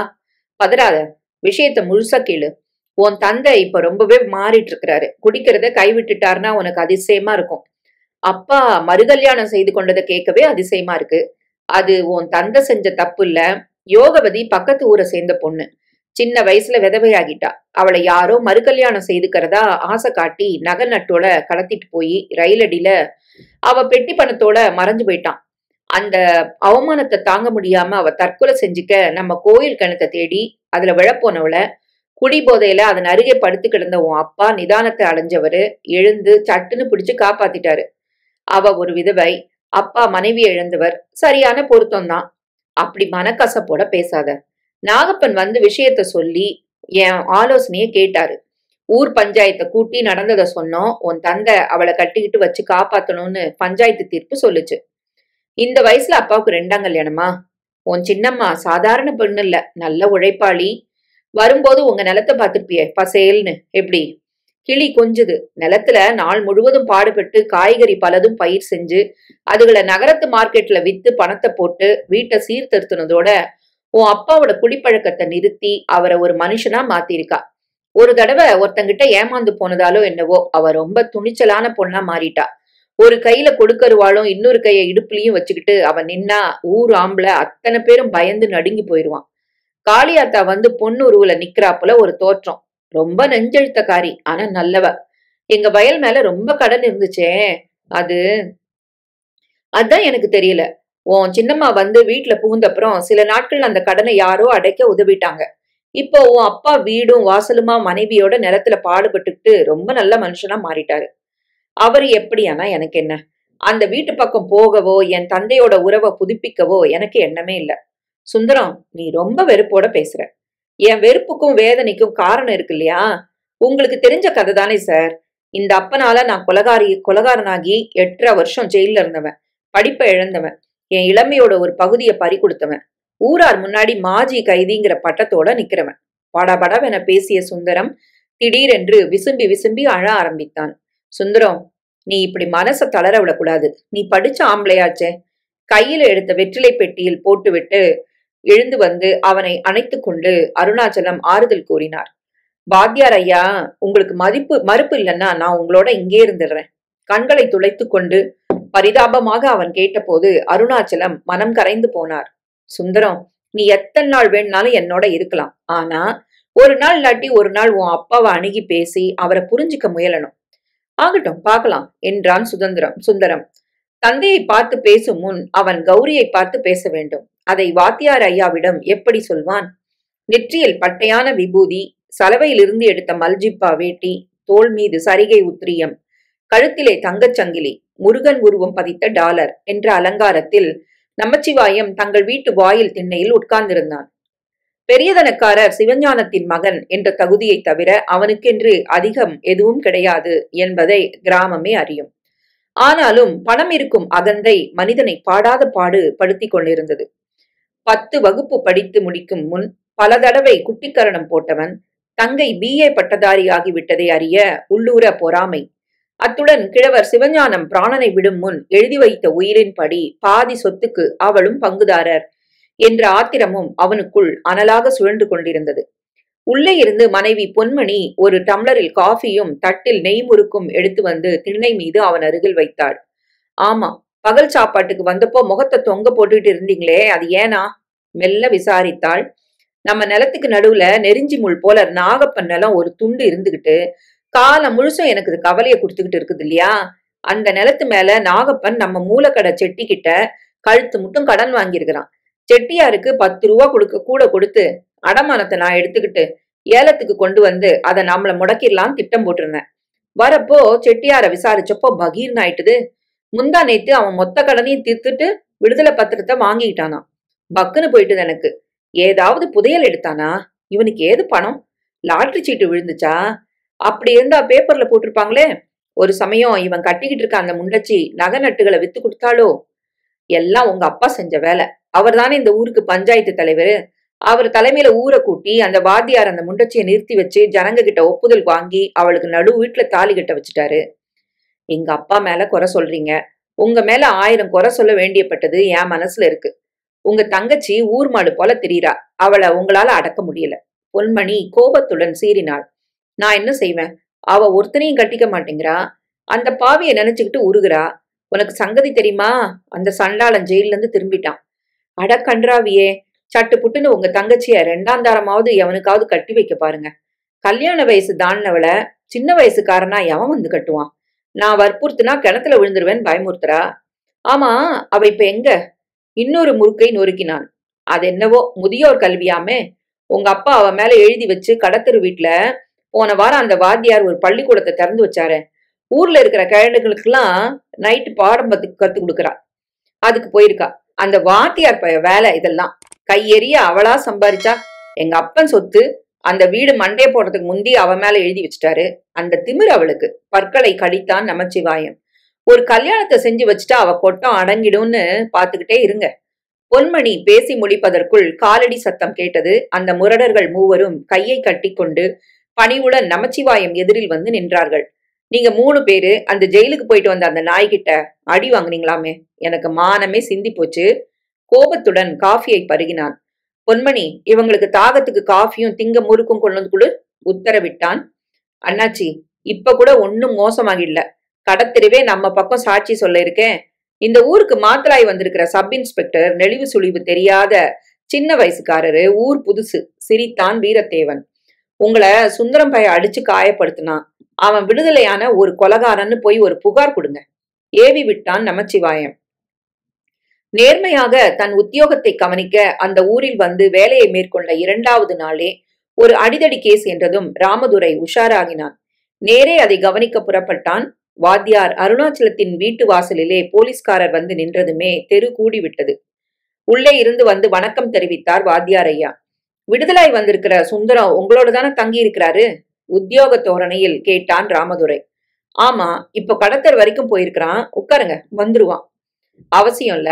அவனோட நீங்களும் ஸ்டேஷனுக்கு வரணும். ஒரு கேஸ் சம்பந்தமா விசாரிக்கணும். உத்தரவிட்டு விட்டு வேகமாக நடந்தான். சுந்தரம், நான் நினைச்சபடி ஆச்சு, வா போவோம் என்று புலம்பிக் கொண்டு வாத்தியார் அவனுடன் போலீஸ் ஸ்டேஷனை அடைந்தார். அங்கு அந்த முரடர் மூவரும் நமச்சிவாயமும் வந்து நிற்பதைக் கண்டு திடுக்கிட்டு போனார். மறுபடியும் சுந்தரத்தை சிறைக்கு அனுப்ப இவர்கள் திட்டம் போட்டிருக்கிறார்கள் என்ற நினைவில் அவர் மிகவும் ஆடிப்போனார். வந்ததும் வராததுமாக இப்படியா விபரீதம் நடக்கணும்? நேத்து காலை 6 மணிக்கு நீங்க இவங்களோட வம்பு சண்டை போட்டுட்டு காயப்படுத்திருக்கிறீங்க. காசிநாதன் தேநீர் கடை முன்னால சண்டை நடந்திருக்கு. வீரத்தேவன் அவர்களின் உப்பிய இடது கன்னமே சண்டை ரொம்ப அதிகமா இருக்கிறத காட்டுது. உங்க மேல இவங்க புகார் கொடுத்திருக்கிறாங்க. அதுக்கு உங்க பதில்? சப் இன்ஸ்பெக்டர் ராமதுரை கடுமையான குரலில் கேட்டான். நேற்று மாலை 6 மணிக்கு நான் கடத்தெருவுல இல்ல என்கிறேன் சார். நேர பார்த்தவங்க பலர் இருக்கும் போது இல்லைன்னா என்ன அர்த்தம்? நான் அது சமயம் வேற இடத்துல இருந்தேன். அதை உங்களால் நிரூபிக்க முடியுமா? கீழ் உதட்டை கடித்து கொண்டு அவன் வாத்தியார் ஐயாவை பார்த்தான். நீங்க அதற்கு சாட்சி சொல்ல முடியுமா? ராமதுரை அருணாச்சலத்தை உறுத்து பார்த்தார். உண்மையே பேச வேண்டும் என்று குழந்தைகளுக்கு போதித்து நேர்மையாக வாழ்ந்து கொண்டிருக்கும் வாத்தியார் அவனுக்காக பொய் சொல்ல முடியுமா? எனக்கு தெரியாது. 6 மணிக்கு அவன் என்னோட வீட்டுல இல்ல. அப்படின்னா கடத்தெருவுல சண்டை போட்டுட்டு இருந்தாரு இல்லையா? இல்ல இல்ல, அழுத்தமாக உரத்த குரலில் கோபத்துடன் கூறினான். இல்லன்னா போதாது, சாட்சி தேவையாச்சே. நான் சாட்சினா ஒப்புக்குவீங்களா? இனிமையாக பின்னால் இருந்து வந்த ஒரு பெண்ணின் குரல் அவர்கள் அனைவரையும் திடுக்கிட செய்தது. எல்லோரும் திரும்ப பார்த்தனர். கௌரி, நீயா என்று அதிர்ச்சியுடன் கேட்டான் நமச்சிவாயம். ஆமா, நான் தான். விஷயம் கேள்விப்பட்டு ஓடி வந்தேன். சப் இன்ஸ்பெக்டர் சார், இவரு என்னோட நண்பர். விடுதலையாகி வந்திருக்கிறது எனக்கு தெரியும். ஜெயிலுக்கு போறதுக்கு முன்னாடி வழக்கமா இவரை நான் சந்திச்சு பேசும்போது வாய்க்கால் கரை ஓரத்துல கொன்றை மரத்தின் அருகே நேத்து 6 மணிக்கு இவரோட பேசிட்டு இருந்தேன். நாங்க 2 பேரும் மரத்தடியில உட்கார்ந்து இருந்தத பல உழவர்கள் பார்த்துக்கிட்டே போனாங்க. அவங்கள நீங்க யார வேணும்னாலும் கூப்பிட்டு விசாரிச்சு தெரிஞ்சுக்கலாம். படார் என்று நமச்சிவாயம் ஓங்கி தன் தங்கையின் கன்னத்தில் அடித்ததைக் கண்டு எல்லோரும் திகைத்து போயினர். இந்த அயோக்கியனோட மறுபடியும் காதல் நாடகம் ஆடுற நீ என்று பற்களை கடித்து கொண்டு மறுபடியும் அவன் கையை ஓங்கிய போது ராமதுரை சட்டென்று அவன் கரத்தை பிடித்து கொண்டு விட்டான். இது உங்க வீட்டு கதை. இத பத்தி விசாரிக்க உங்களை நான் இங்க வரவழைக்கல. இந்த 3 பேரும் பொய் கேஸ் ஜோடிச்சு கொண்டு வந்துருக்காங்க. ஒரு மனுஷன் தவறு பண்ணி ஜெயிலுக்கு போக நேரிட்டா ஆயுள் பூரா அவன் குத்தவாளி இல்ல. மறுபடியும் அவனுக்கு மறுவாழ்வு தர அரசு பல முயற்சிகள் மேற்கொள்ளுது. ஊர்ல பெரிய மனுஷரா இருக்க நீங்க இந்த பொய் பித்தலாட்டக்காரங்களோட கூட்டு சேர்ந்துகிட்டு இந்த மனிதருக்கு தீங்கு நினைக்கிறது நல்லாவே இல்ல. உங்க தகுதிக்கு ரொம்ப இழுக்கு என்று நமச்சிவாயத்தை சாடினான். முகம் சிவந்து வெட்கத்தில் குறுகி போன நமச்சிவாயம் வேகமாக முதலில் வெளியேறினான். பொய் கேஸ் ஜோடிப்பது, அனாவசிய அடிதடிகளில் கலந்து கொள்வது என்பதை இன்னையோட விட்டுடுங்க. உங்க பேரை வேற எந்த கேஸ்லயாவது நான் போட்டா பொல்லாதவனா இருப்பேன் என்று அந்த மூவருக்கும் எச்சரிக்கை விடுத்தான் ராமதுரை. முகத்தை தொங்க போட்டுக்கொண்டு அவர்கள் நகர்ந்ததும் அவன் புன்முறுவலுடன் கௌரி பக்கம் திரும்பினான். தேங்க்யூமா. உங்களை போல பெண்கள் உண்மையை சொல்ல துணிவோட முன் வந்தா எங்க வேலை சுலபமாகிடும் என்றார். கௌரியை நன்றியுடன் பார்த்துவிட்டு மௌனமாக சுந்தரம் வாத்தியாருடன் வெளியேறினான். சூரியன் உச்சியை தொட்டுவிட்ட பகல் பொழுது. வாத்தியார் உள்ளே சமையலுடன் திண்டாடி கொண்டிருந்ததை அறியாது கல்லாய் சாய்ந்து உட்கார்ந்த சுந்தரம் திடுக்கிட்டு எழுந்தான். அது என்ன வாசனை? என்ன அப்படி பாக்குற? வெங்காய குழம்பு வச்சேன், மனம் வீட்டை தூக்குது இல்லையா? சுந்தரம், சாப்பிடலாமா? ஒன்றிலுமே பட்டுக்கொள்ளாது வாத்தியார் அருணாச்சலம் அவனிடம் நாசூக்காக நடந்து கொள்வதை அறிந்து குற்ற உணர்வுடன் எழுந்தான். அவரிடம் கூட ஒரு வார்த்தை கூட சொல்லாமல் அவன் முதல் நாள் மாலை வெளியே நடந்தான். அந்த வாய்க்கால் கரையோரம் சென்று உட்கார்ந்து பழைய நினைவுகள் மனதை வருடினால் துன்பம் குறையும் என்ற எண்ணத்துடன் மாடுகள் மேய்ந்த பின் எந்திரத்தால் புல்லை வெட்டிவிட்டது போன்று சமமாக பசும்புல் பாயாக விரிந்து கிடந்த கரை மீது கொன்றை மரத்தடியில் உட்கார்ந்த போது நெஞ்சை ஏதோ உருண்டையாக அடைத்து கொண்டு விட்டது போன்ற துயரம். அடிவானம் சிவந்து கொண்டு வந்தது. எதிர்க்கரையில் உழவர்கள் கலப்பை மாடுகளுடன் வீடு திரும்பும் அதே காட்சி தெரிந்தது. அண்ணாந்து பார்த்தான். கொன்றை பூக்கள் மஞ்சள் சரமாக கிளையில் இருந்து தொங்கிக் கொண்டிருந்தன. காற்றில் அசையும் போதெல்லாம் சில இதழ்கள் உதிர்ந்து அவன் தலை மீதும் தரை மீதும் விழுந்தன. மலர் தூவி என்ன வரவேற்க நீயாவது இருக்கிற இல்லையா? மரத்தை பார்த்து தானே பேசினவன் தரையில் கிடந்த மலர் இதழ்களை பொறுக்கி குவித்து கொண்டிருந்தான். அந்த மரம், பூக்கள், வாய்க்கால் என்று சுற்றிலும் அதே காட்சிதான். ஆனால் அவன்தான் இப்போது மாறிவிட்டிருக்கிறான். அப்போது அவன் ஒரு பட்டதாரி இளைஞன். தனக்காரரின் செல்ல மகளாக இருந்தாலும் அவளை உயிருக்குயிராய் நேசித்தான். மனம் செய்து கொள்ள துணிவிருந்தது. ஒளிமயமான எதிர்காலத்தை நினைத்து பார்க்கும் ஓர் அந்தஸ்தும் இருந்தது. ஆனால் இப்போது அவன் மாஜி கைதி. அடுத்த நாள் சாப்பாட்டை பற்றி ஆலோசிக்க வேண்டிய பயங்கர நிலைமையில் தள்ளப்பட்டிருப்பவன். இப்போது அவள் கௌரி. கௌரி, நீ எங்கே? இறைந்து கூப்பிட வேண்டும் போன்ற ஒரு ஆவேசத்திலே அவன் ஒரு செடியின் இரையை பறித்து கசக்கிக் கொண்டிருந்தான். சருகுகள் மிதிபடும் ஓசையை கேட்டு கலவரத்துடன் திரும்பினான். என்ன அதிசயம்! கௌரி அவனை நோக்கி வந்து கொண்டிருந்தாள். கனவா என்ற திகைப்பு அவனுக்கு. கௌரி சுவாதீனமாக அவன் அருகில் வந்து உட்கார்ந்து கொண்டாள். கௌரி, என்னால நம்ப முடியல. உன்னை நான் இங்க சந்திப்பேன்னு நினைக்கல. பிரமிப்புடன் அவளை பார்த்தான். நான் உங்களை இங்க கட்டாயம் சந்திப்பேங்கிற உறுதியோட தான் வந்தேன். ஆமா கௌரி, ஒரு கொலைகாரன் மறுபடியும் தான் கொலை செய்த இடத்த பார்க்க விரும்பி வருவானா. அது போல இந்த கொலை. பேச முடியாது சுந்தரம் திக்கினான். சுந்தரம், உங்களை நான் அன்னைக்கும் கொலைகாரன் நினைக்கல, இன்னைக்கும் நினைக்கல. ஊருக்கு திரும்பிட்டீங்கன்னு எங்க வேலைக்காரி வந்து சொன்னப்போ உடனே உங்களை பார்க்கணும்னு ஆவல்ல துடிச்சு போனேன். நீங்க கட்டாயம் இந்த வாய்க்கால் கரைக்கு வருவீங்கன்னு தெரியும். அதனாலதான் தேடிட்டு வந்தேன். இதுல இருந்து நீங்க அதே சுந்தரம்னு புரியலையா? பழைய சுந்தரம் நான் இல்ல கௌரி. 8.5 வருஷம் சிறையில காலம் தள்ளிட்டு வயசுல முதிர்ந்து ஊரார் கண்கள்ல எளப்பமா காணப்படும் மாஜி கைதி. சுந்தரம், உங்களுக்கு தான் வயசு கூடியிருக்கா, எனக்கும் கூடிட்டு இருக்கேன். நானும் அதே கௌரி இல்ல. நீங்க சிறையில இருந்தப்போ என் மனம் ஒரு சிறையில அடைப்பட்டிருந்தது. நானும் ஊரார் முன்னாடி இத்தனை வயசாகியும் கல்யாணமாவும் நிக்கிறேன்னா ஒரு பழிய சுமந்துகிட்டு வாழ்றேன். கண் கலங்கி அவள் புல்தரையில் விரல்களால் கிளறினாள். நீ இன்னும் கல்யாணம் செய்திக்கலையா கௌரி? உன் அண்ணன் வற்புறுத்தி இருப்பாரே. வியப்புடன் அவளை நிமிர்ந்து பார்த்தான். அவள் முன்னைவிட வயதில் கூடிவிட்ட முதிர்ச்சி முகத்தில் தெரிந்தது. ஆனால் உடல் இளைத்து விட்டிருந்தால் கண்களில் துயரமும் ஏக்கமும் தெரிந்தன. பள்ளிக்கூட நாள்ல இருந்து என்கிட்ட பழகின நீங்க என்னையும் இன்னுமா புரிஞ்சுக்கலன்னு சங்கடமா இருக்கு. எங்க தெருவுல கோடி வீட்டுல வசிச்ச என் தோழி சுமதிய தெரியும் இல்லையா? அவ அப்பா அவளை மனம் பிடிக்காத ஒரு இடத்துல கட்டிக்க சொல்லி வற்புறுத்தினாரு. அவ மூட்டைப்பூச்சி மருந்து சாப்பிட்டுட்டு செத்துட்டா. அந்த விவகாரத்துல ஊரே கொல்லுன்னு போயிருக்க. பெரியதனக்காரர் மகள் அது மாதிரி செய்தா அவங்க வீட்டு கௌரவம் என்னாகிறதுன்னு அண்ணாவுக்கு பயம். வறட்சியாக சிரித்தாள். என்ன மணக்க நீ இன்னமும் ஆசை வச்சிருந்தா அதை மறந்துரு கௌரி.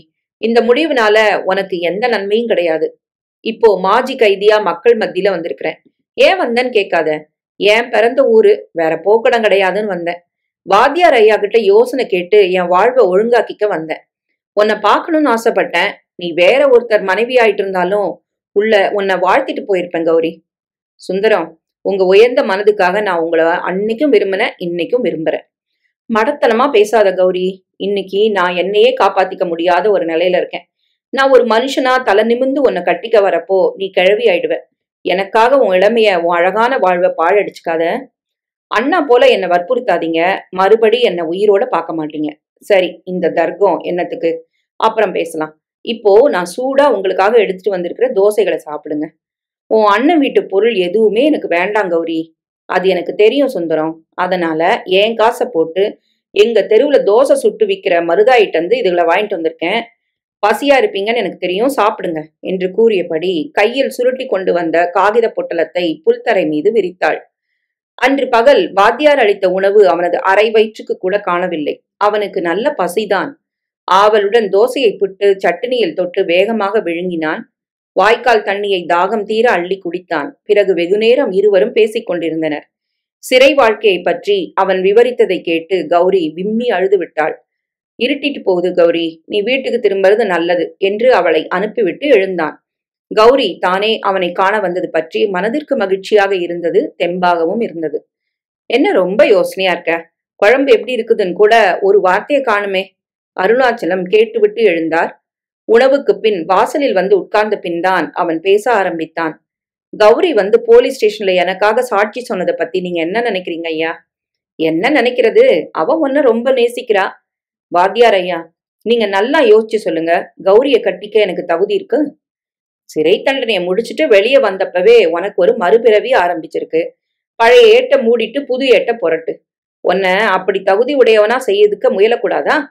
உங்ககிட்ட கேட்கணும் தான் நினைச்சேன், நினைப்பூட்டிட்டீங்க என்று கூறிவிட்டு எழுந்தான். ஆணியில் மாட்டியிருந்த தன் சட்டை பையிலிருந்து அந்த கடிதத்தை கொண்டு வந்து அவரிடம் கொடுத்தான். வாத்தியார் சார், சொன்னா கதை போல இருக்கும். ஜெயிலுக்கு போன இடத்துல அத்தனை கஷ்டங்களுக்கு நடுவ எனக்கு ஒரு நல்ல நண்பர் கிடைச்சாரு. அவர்கிட்ட அச்சு தொழில் கத்துக்கிட்டு இருக்கேன். எனக்கு முதல் கொடுத்து உதவ கூட இவர் முன் வந்திருக்கிறாரு. கடிதத்தை படிச்சு பாருங்க என்றான் பணிவுடன். பரவாயில்ல, கருப்பு மேகங்களின் ஓரத்துல சில சமயம் வெள்ளி விளிம்பு தோன்றுவதுண்டுன்னு சொல்லுவாங்க. நாளைக்கு நாம சிங்கநல்லூர் வக்கீல் வரதனை காண புறப்படலாம், சரிதானே என்றார். வாத்தியார் சார், கௌரிய அவ அண்ணா வீட்டுல இன்னைக்கு நடந்த நிகழ்ச்சிக்காக ஏதாவது இம்சை பண்ணுவாங்களோன்னு பயமா இருக்கு. ஊர்ல பஞ்சாயத்தும் 4 நல்ல மனுஷர்களும் இருக்காங்க.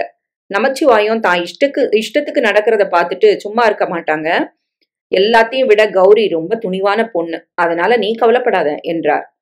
ஆனாலும் அவன் மனதை அந்த கவலை நெருடி கொண்டிருந்தது. சுந்தரத்திற்கு இப்போது வாழ்க்கையில் ஒரு பிடிப்பு ஏற்பட்டிருந்தது.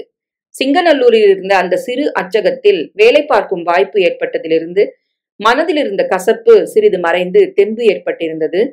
மறுநாளே அவனும் அருணாச்சலமும் சிங்கநல்லூருக்கு புறப்பட்டு விட்டிருந்தனர். வக்கீல் வரதன் தன் நண்பனின் கடிதத்துக்கு மதிப்பு கொடுத்தார். ஏற்கனவே ஒரு முறை அவர் முருகேசனை பார்க்க சிறைக்கு சென்றிருந்த போது தெரிந்து கொண்ட தகவல்தான் அது. தமது மனைவியின் பெயரில் நண்பரை கூட்டணியாக்கி கொண்டு ஆரம்பித்த அச்சகம் அது. கல்யாண பத்திரிகை, அனுமதி சீட்டுகள், பிட் நோட்டீஸ், திருமண வெற்றிலைப்பாக்கு பைகள், வாழ்த்து மடல்கள் என்று அருகிலிருந்த கிராமத்து மக்களது தேவைக்கு உட்பட்டவைகளை அச்சடித்து கொடுக்கும் ஒரு சாதாரண அச்சகம் அது. ஆரம்பத்தில் ஒரு சிறு தொகையை முதலாக போட்டு துவங்கிய தொழில் நன்றாக வேரூன்றி கொண்டு நல்ல லாபத்தை தந்த சமயம் முருகேசன் ஒரு கொலை வழக்கில் சம்பந்தப்பட்டு சிறைக்கு சென்று விட்டார். நல்ல நாணயமான மனிதர், தொழிலில் திறமையானவர். கோபத்தை அடக்க முடியாது மூர்க்கமாக ஒருவனை தாக்கப் போக அது கொலை வழக்காகிவிட்டது. அவர் சிறைக்கு சென்ற பின்னர் அச்சு தெரிந்த 2 ஆளை நியமித்து வரதன் அதை நிர்வகித்து வர மிகவும் சிரமப்பட்டு கொண்டிருந்தார். நல்ல லாபம் வந்த போதிலும் அதை ஒழுங்காக நடத்தி வர பல தொல்லைகள். அடிக்கடி வேலையாட்கள் அறிக்கை விட்டுவிட்டு நகரத்தில் தங்களது வாழ்க்கையை தேடிக்கொண்டு போய்விட்டனர். அதிக சம்பளம் கொடுத்து காலில் விழாத குறையாக சிலரை தொடர்ந்து வைத்துக் கொள்ள நேரிட்டது. இந்த முறை அச்சகத்தை கவனித்து வந்த தலைமை தொழிலாளி திடீரென்று மாரடைப்பால் போய்விடவே வரதன் வேறு ஒருவரை தேடிக்கொண்டிருந்தார். சமயத்திற்கு சாமியே அனுப்பினாற் போல வந்த சுந்தரத்தை அவர் மகிழ்ச்சியோடு வரவேற்றார். வந்தவன் வயதில் இளைஞனாக இருந்த போதிலும் புதிதாக அவர் வாங்கி போட்டிருந்த இயந்திரங்களை சுலபமாக இயக்க தெரிந்து கொண்டிருந்தான். சிறைவாசம் அவனை ஒரு திறமையான அச்சக தொழிலாளியாக்கி விட்டிருந்தது. வக்கீல் வரதனிடம் முருகேசன் ஒப்படைத்துவிட்டு போயிருந்த 3000 ரூபாய்களை வட்டியுடன் 5000 சொச்சமாக பெருகிவிட்டிருந்தது. அத்துடன் ஆரம்பத்தில் முருகேசன் போட்ட பங்கு தொகை ஆண்டுதோறும் வந்த லாபத்தினால் கூடிவிட்டிருந்தது. சுந்தரம் சிறையிலிருந்து விடுதலாகி வரவன், அச்சு தொழில தேர்ந்தவன். மாஜி கைதின்னு மனசுல நெருடல் ஏற்பட்டா என் பங்குக்கு உண்டான பணமும் அந்த 3000 வட்டியோட அவன்கிட்ட கொடுத்துட்டா அவன் தனியா ஏதானும் வியாபாரத்தை ஆரம்பிச்சுப்பான். மறுப்பு இல்லைன்னா சுந்தரத்தை வேலைக்கு வச்சுக்கிட்டு அவனுக்கு மறுவாழ்வு தரும்படி கேட்டுக்கிறேன். மீதி சங்கதிகளை நான் வெளியே வந்தப்புறம் பேசி முடிச்சுக்கலாம். முருகேசனின் கடிதம் வரதனை யோசனையில் ஆழ்த்தியது. தொழில் பெருகி இப்போது முருகேசனின் பங்கு அதிகமாகி விட்டிருந்தது. பாகப்பிரிவினை செய்வதால் அவன் பங்குக்கு 25,000 தர வேண்டியிருக்கும்.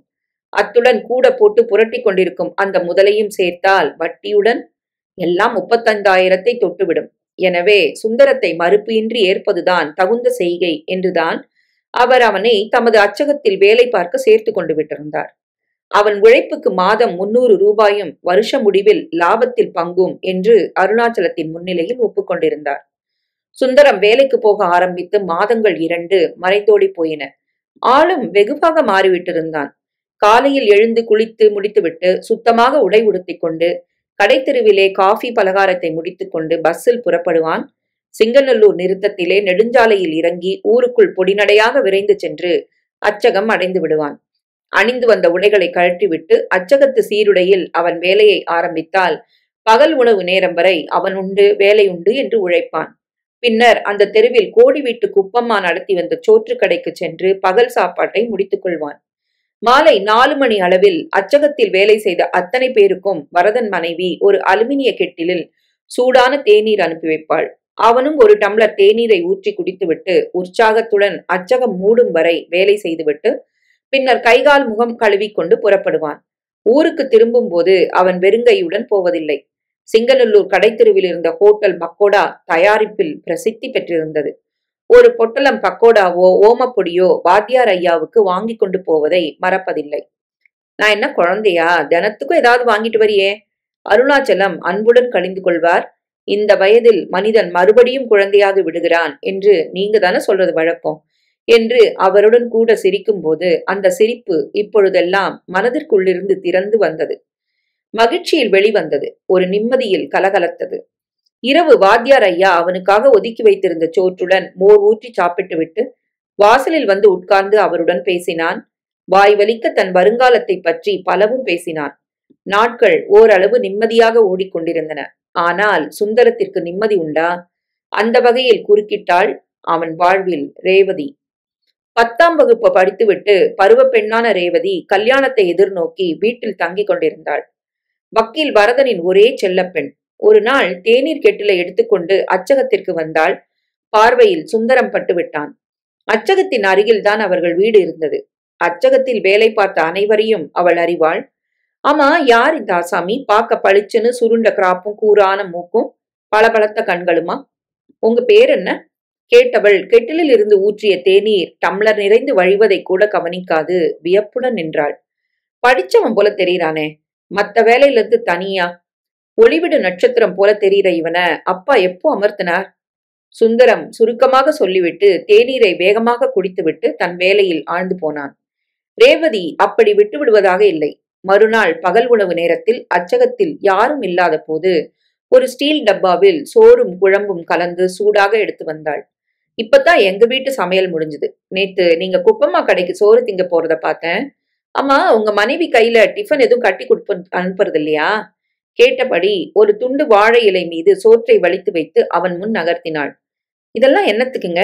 சுந்தரம் பயத்துடன் குழறினான். ஒரு வாய் சாப்பாடு உங்களுக்கு கொடுத்தா நாங்க குறைஞ்சிட மாட்டோம். சிரித்தபடி மண்கூஜாவில் இருந்த தண்ணீரை டம்ளரில் ஊற்றி அருகில் கொண்டு வந்து வைத்தாள். உடல் முழுவதும் சில்லிட்டு போன உணர்வில் அயர்ந்து போனான் சுந்தரம். அப்பா, நகரத்து கோர்ட்டுக்கு போயிருக்காங்க அப்பா. அம்மா பக்கத்து கல்யாண வீட்டுக்கு போயிருக்காங்க. அடடா, நான் என்ன அறிமுகப்படுத்திக்கலையே. நான் தான் வக்கீல் வரதன் அவங்களோட மகள் ரேவதி. தான் கேட்ட கேள்விக்கு பதில் சொல்லலையே. உங்களுக்கு எத்தனை குழந்தைங்க? எனக்கு கல்யாணம் ஆகல. நான் ஒரு தனிக்கட்ட. நீங்க இத்தனை சிரமம் எதுக்காக எடுத்துக்கிட்டீங்க? வேணாம், இந்த பழக்கம் வேணாம் என்று கூறிவிட்டு சோற்றை வேகமாக சாப்பிட்டான். குழம்பு ருசியாகத்தான் இருந்தது. ஆனால் அந்த இளம்பெண் அவனை பார்த்த பார்வை, அவளது பார்வை அவனுக்கு ருசிக்கவே இல்லை. வெத்தலை பாக்கு போடுற பழக்கம் உண்டா? அவள் வெகுளித்தனமாக சிரித்து கொண்டு நின்றதைக் கண்டு அவன் அச்சமடைந்தான். அந்த பெண் பளிச்சென்று தான் இருந்தாள். ஆனால் அவனுக்குத்தான் காலில் பட்ட நெருஞ்சி முள்ளாக வேதனையை தந்தாள். நமச்சிவாயம் தனது வில் வண்டியில் இருந்து இறங்கினான். காலை வேளை களத்துமேட்டிற்கு போக கிளம்பி இருந்தவன் கண்களில் சுந்தரம் தென்பட்டு விட்டான். சிங்கநல்லூரில் இருந்து அச்சகத்தில் அவனுக்கு வேலை கிடைத்து விட்டிருக்கிறது என்பதை பற்றி கேள்விப்பட்டான். ஆனால் ஆள் இப்படி ஒரேடியாக மாறிவிட்டிருப்பான் என்று நினைக்கவில்லை. உன்னை விட கன்ன கதப்புகளில் சதை கூடிவிட்டிருந்த சுந்தரம் சுத்தமான பேண்ட் சட்டையில் ஏதோ ஒரு பெரிய அலுவலகத்தின் உயர்மட்டத்து அதிகாரி போல மிகவும் கச்சிதமாக தெரிந்தான். அவனிடம் ஏற்பட்டிருக்கும் இந்த மாறுதலை தங்கை கண்டுவிட்டால் மனம் ஆத்திரத்தில் எரிய களத்துமேட்டில் காவலாளி கோட்டை கொண்டு வந்து போட்ட கயிற்றுக்கட்டிலில் தொப்பென்று உட்கார்ந்தான். எஜமானுக்கு என்று இறக்கி தயாராக வைத்திருந்த செவ்விளநீர் காய் ஒன்றை சீவி கண்ணாடி டம்ளரில் ஊற்றி எடுத்து வந்தான் கோட்டை. சுவையான அந்த இளநீரால் அவனது நெஞ்சிலே மூண்டுவிட்ட பொறாமை தீயை அணைக்கவே இயலவில்லை. கோட்டை, உடனே நீ போய் கடத்திரு பக்கம் நம்ம ஆளுங்க நின்றுட்டு இருந்தா சீக்கிரம் கூட்டு வா என்று உத்தரவிட்டான். கொஞ்ச நேரத்தில் வரப்பின் மீது அடித்து புரட்டு கொண்டு அந்த மூவரும் ஓட்டமும் நடையுமாக வந்து சேர்ந்தனர். எஜமா கூப்பிட்டதாக என்று மிகவும் பவ்யமாக தோல் துண்டை கையிலிடுக்கில் அடக்கி கொண்டு கேட்டான் வீரத்தேவன். முதல்ல தாகத்துக்கு இளநீர் சாப்பிட்டுட்டு அப்புறம் கேளுங்க என்று நாசுக்காக சிரித்தவன் கோட்டையை பார்த்தான். எள் என்றால் எண்ணெயாக மாறிவிடும் கோட்டை சட்டென்று 3 டம்ளர்களில் செவ்விள நீரை ஊற்றி எடுத்து வந்து அவர்களுக்கு தந்தான். பட்டை சாராயத்தை ருசித்த நாக்குகளுக்கு இளநீர் அத்தனை இனிக்கவில்லை. ஆனாலும் ஆண்டுக்கு இத்தனை என்று கைகூலி வாங்கி கொண்டு நமச்சிவாயத்தின் அடியாளாக பணிபுரியும் அவர்கள் அவனது ஆணைக்கு கட்டுப்பட்டவர்கள். அப்படி முழிக்க வேண்டாம் வீரத்தேவா. அந்த புது காவல்துறை அதிகாரிக்கு உலக அனுபவம் அதிகம் கிடையாது. ரொம்பவே அலட்டிக்கிறாரு. அடிதடி கேஸ்கள்ல நீங்க மறுபடியும் ஆப்டுக்க கூடாதுன்னு தான் சொன்னாரு. அத்தனை தானே? உண்மையை சொன்னா உங்களை அவர் என்ன செய்ய முடியும் என்று கேட்டான். அந்த மூவரும் குழப்பத்துடன் விழித்தனர். போடா பயந்தாங்குழி பசங்களா, சுந்தரம் வந்ததுமே நீங்க 3 பேரும் கோழை ஆயிட்டீங்க. அவன் என்னடானா அப்படி கராத்தே குங்ஃபு எல்லாம் கத்துக்கிட்டு வந்திருக்கான். அவங்கிட்ட பயப்பட அவன் மேல நீங்க யாரும் கை வைக்க வேண்டாம். நேரா அந்த வக்கீல் வரதன் வீட்டுக்கு போங்க. வரதன் வீட்டுல இல்லாத நேரமா பார்த்து போய் அந்த அம்மாளுக்கு உண்மையை சொல்லிட்டு வாங்க, அது போதும் என்றான். என்னமோ ஏதோன்னு நினைச்சுக்கிட்டு கொஞ்சம் தயங்கிட்டோம். குழைவாக பற்களை காட்டி சிரித்த சங்கிலி கருப்பன் மற்ற இருவரையும் நெட்டி தள்ளி கொண்டு, வரேங்க ஐயா, வெற்றியோடு திரும்புறோம் என்றான். அவர்கள் தலைமறையும் வரை பார்த்து கொண்டிருந்த நமச்சிவாயம் ஆத்திரத்துடன் கீழே காரி துப்பினான். மடப்பசங்க, ஒரே அடியில கிழவன் கால் கையை ஒடிக்காம வந்ததோட இல்லாம நேரங்காலம் கவனிக்காம போலீஸ்ல தப்பா புகார் பண்ணிட்டு என்னையும் அவமானப்படுத்திட்டீங்களே. அந்த பயல்களை சீக்கிரம் கழிச்சு கட்டணும், என் தலைக்கே நெருப்பு வச்சிருவானுங்க. தனக்குள்ளே முணுமுணுத்தான். வரதனின் மனைவி அம்மியில் குழம்புக்கு மசாலா அரைத்து கொண்டிருந்தாள். அடுப்பு வேலையை அப்படியே போட்டுவிட்டு மகள் ரேவதி தேநீர் கெட்டிலுடன் அச்சகத்துக்கு ஓடியது அவளுக்கு மிக்க எரிச்சலை தந்தது. அவளும் கொஞ்ச நாட்களாக கவனித்து வருகிறாள். ரேவதி முன்போல வீட்டு வேலைகளில் கருத்தை செலுத்துவதில்லை. கதை புத்தகம் ஒன்றை வைத்துக்கொண்டு படிக்கும் பாவனையில் நாளின் பெரும்பொழுது முற்றத்து குரட்டில் உட்கார்ந்தபடி வானத்தையே வெறித்து பார்த்து கொண்டிருக்கிறாளே. எத்தனையோ தடவை அவளும் சொல்லிவிட்டிருந்தாள். இருட்டு வேளையில் 3 சந்தி கூடும் அந்த தெருமுனையில் நிற்கக்கூடாது என்று படிச்சு சொல்லியிருந்தாள். காத்து கருப்பு தோஷம் ஏதாவது இருக்குமோ? அப்படி இருந்தால் தலையை கூட வாராது அலட்சிய ஆடையுடன் அலங்கோலமாக இருப்பாளே.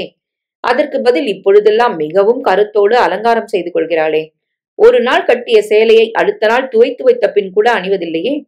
வேலைக்கு ஒரு அலங்காரத்தில் ஒப்பனையுடன் தலை கொண்ட பூவுடன் தேநீர் கெட்டிலை தாங்கிக் கொண்டு மிகவும் உற்சாகத்துடன் அச்சகத்திற்கு ஓடும் மர்மம். இத்தனை வயதாகியும் அவள் மரமண்டைக்கு இது கூடவா புரியல? அச்சகத்தில் அவள் மனதை கவரும் வாலிபன் யாராவது புதுசா வேலைக்கு வந்திருக்கிறானா? இது காத்தும் இல்ல கருப்பும் இல்ல, காதல் சங்கதியோ? பகீர் என்ற உணர்வில் வேகமாக சமையலை கவனித்தாள். பகல் பொழுதுக்கு சாப்பிட வந்த கணவரிடம் கேட்டாள். ஆமா, இப்ப நம்ம அச்சகத்து ஆளுங்க எல்லாம் உங்களுக்கு தொந்தரவு தரதில்லையே? புதுசா ஒரு இளைஞனை வேலைக்கு வச்சிருக்கேன். அவன் வந்தப்புறம் வேலை தடங்கள் இல்லாம நடக்குது. அவன் பேர் என்ன சொன்னீங்க? நான் எதுவும் சொல்லலையே. ஏன் இப்படி கேக்குற? சுந்தரம். ரொம்ப நல்ல பையன், ரொம்ப கெட்டிக்காரன். சும்மா எல்லாரும் உங்களுக்கு சிரமம் தராங்களேன்னு வெறுமனை தான் கேட்டேன். இன்னும் கொஞ்சம் ரசம் ஊத்திக்கோங்க. பேச்சை மாற்றினாள். சுந்தரம் தான் மகளின் மாறுபட்ட மனநிலைக்கு காரணம் என்பதை தன்னுள்ளே உடனடியாக உறுதி செய்து கொண்டாள். அன்று மாலை அவளே தேநீர் கெட்டிலை தூக்கி கொண்டு கிளம்பினாள். ராத்திரி சமையலுக்கு எடுத்து வச்சிருக்கிற பீர்க்கங்காயை நறுக்கி வதக்கி துவையல் பண்ணிடு. 2 வேளையும் சமையல் அறையில என்னால போராட முடியல. அழுத்தமாக மகளுக்கு உத்தரவிட்டு விட்டு வெளியே புறப்பட்டு விட்டாள்.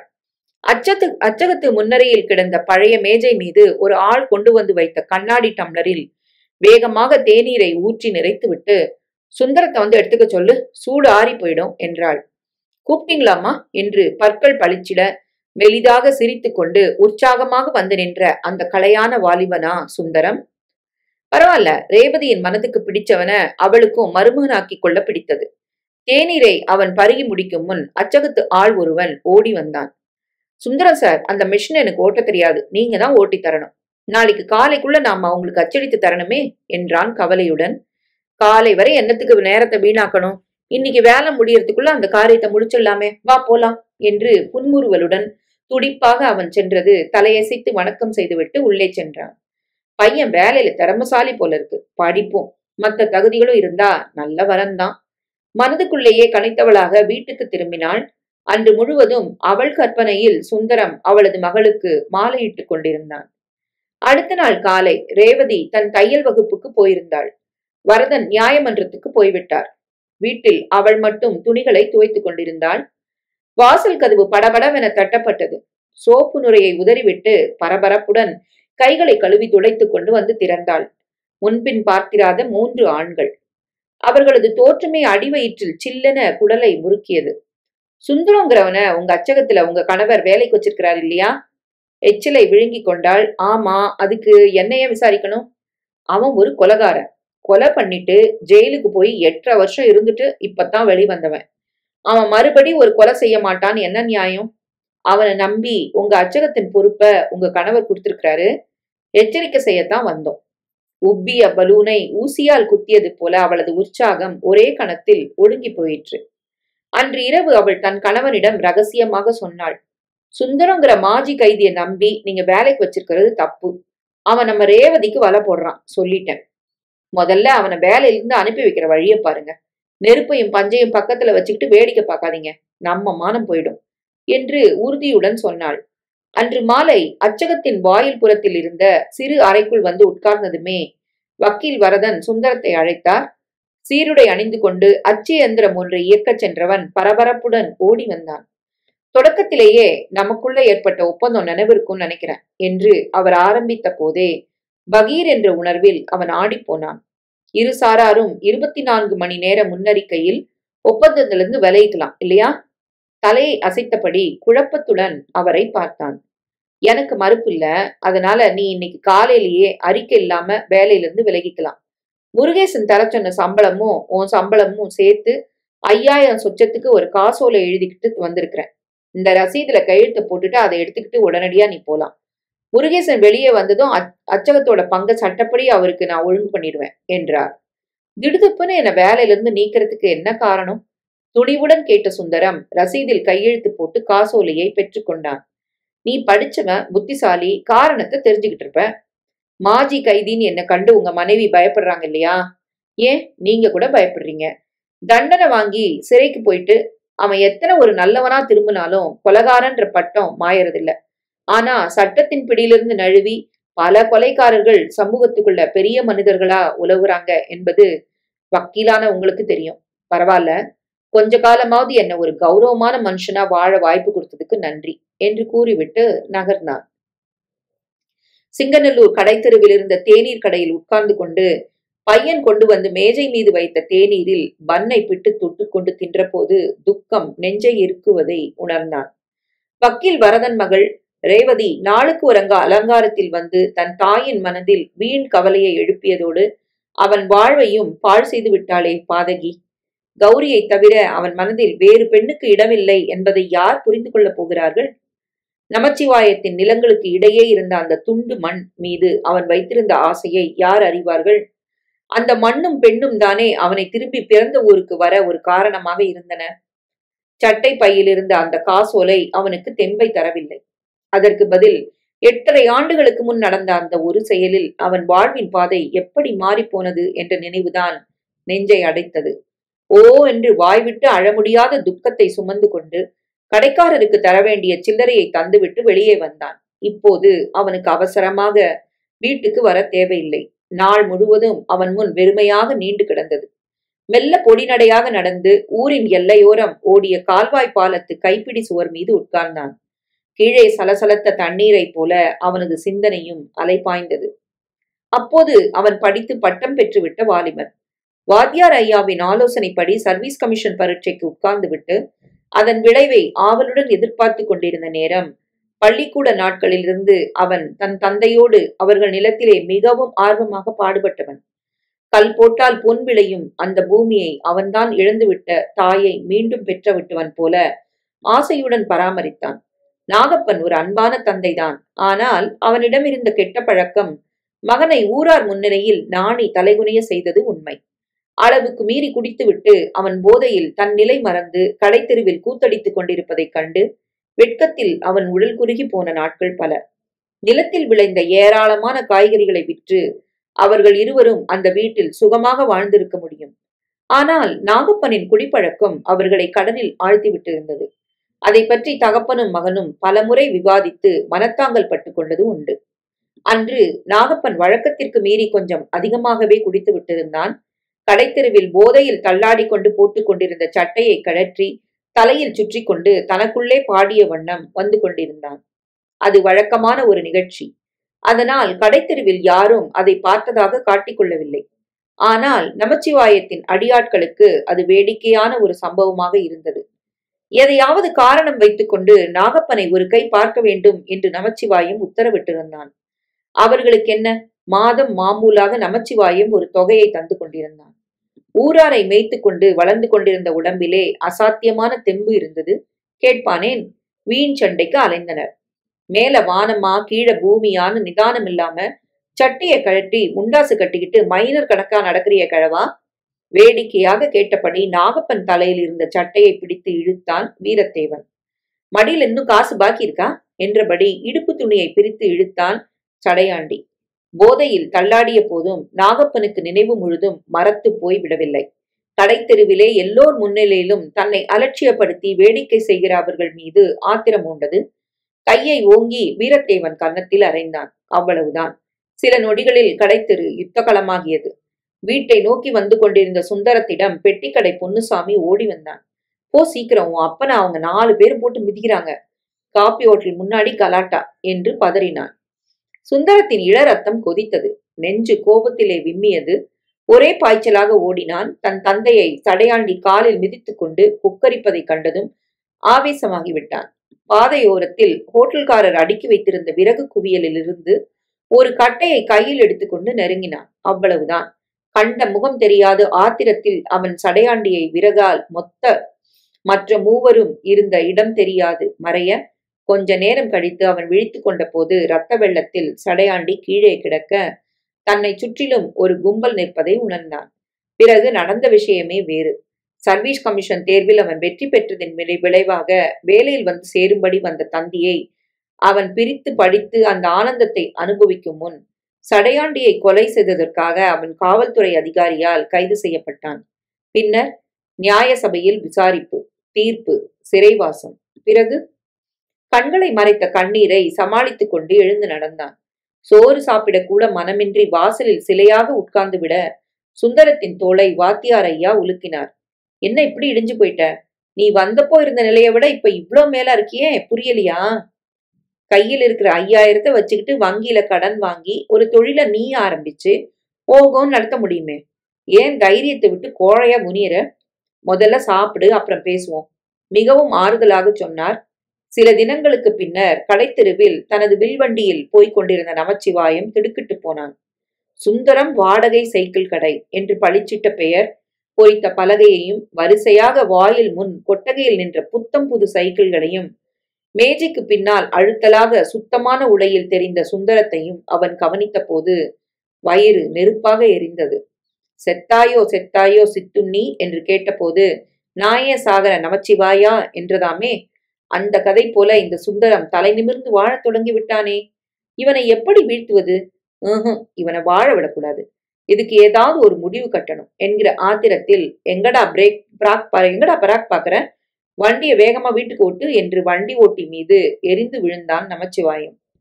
கடைத்தெருவில் வரிசையாக இருந்த அந்த 5 கடைகளில் 3 பஞ்சாயத்து தலைவர் பரமசிவத்துக்கு சொந்தம். 2 நமச்சிவாயத்தின் கடைகள். முதல் 2 கடைகளில் பரமசிவம் அரிசியும் வெற்றிலையையும் மொத்த வியாபாரம் செய்ய உபயோகித்துக் கொண்டிருந்தார். 3வது கடை மிகவும் பழுதான நிலையில் இருந்தது. கடை சுவர்களுக்கு சாயம் அடித்து கூரையை புதுப்பித்து கழிவறையை சரி செய்து அவர் தயாராக்கி கொண்டிருந்த போதே நமச்சிவாயம் தன் மாமனாரிடம் பலமுறை கேட்டுவிட்டிருந்தான். மின்விசை பொருள்கள் வைத்து வியாபாரம் செய்ய விரும்புவதாகவும் தனக்கு அதை வாடகைக்கு விட வேண்டும் என்றும் விண்ணப்பித்துக் கொண்டிருந்தான். பரமசிவம் கண்டிப்பான மனிதர்.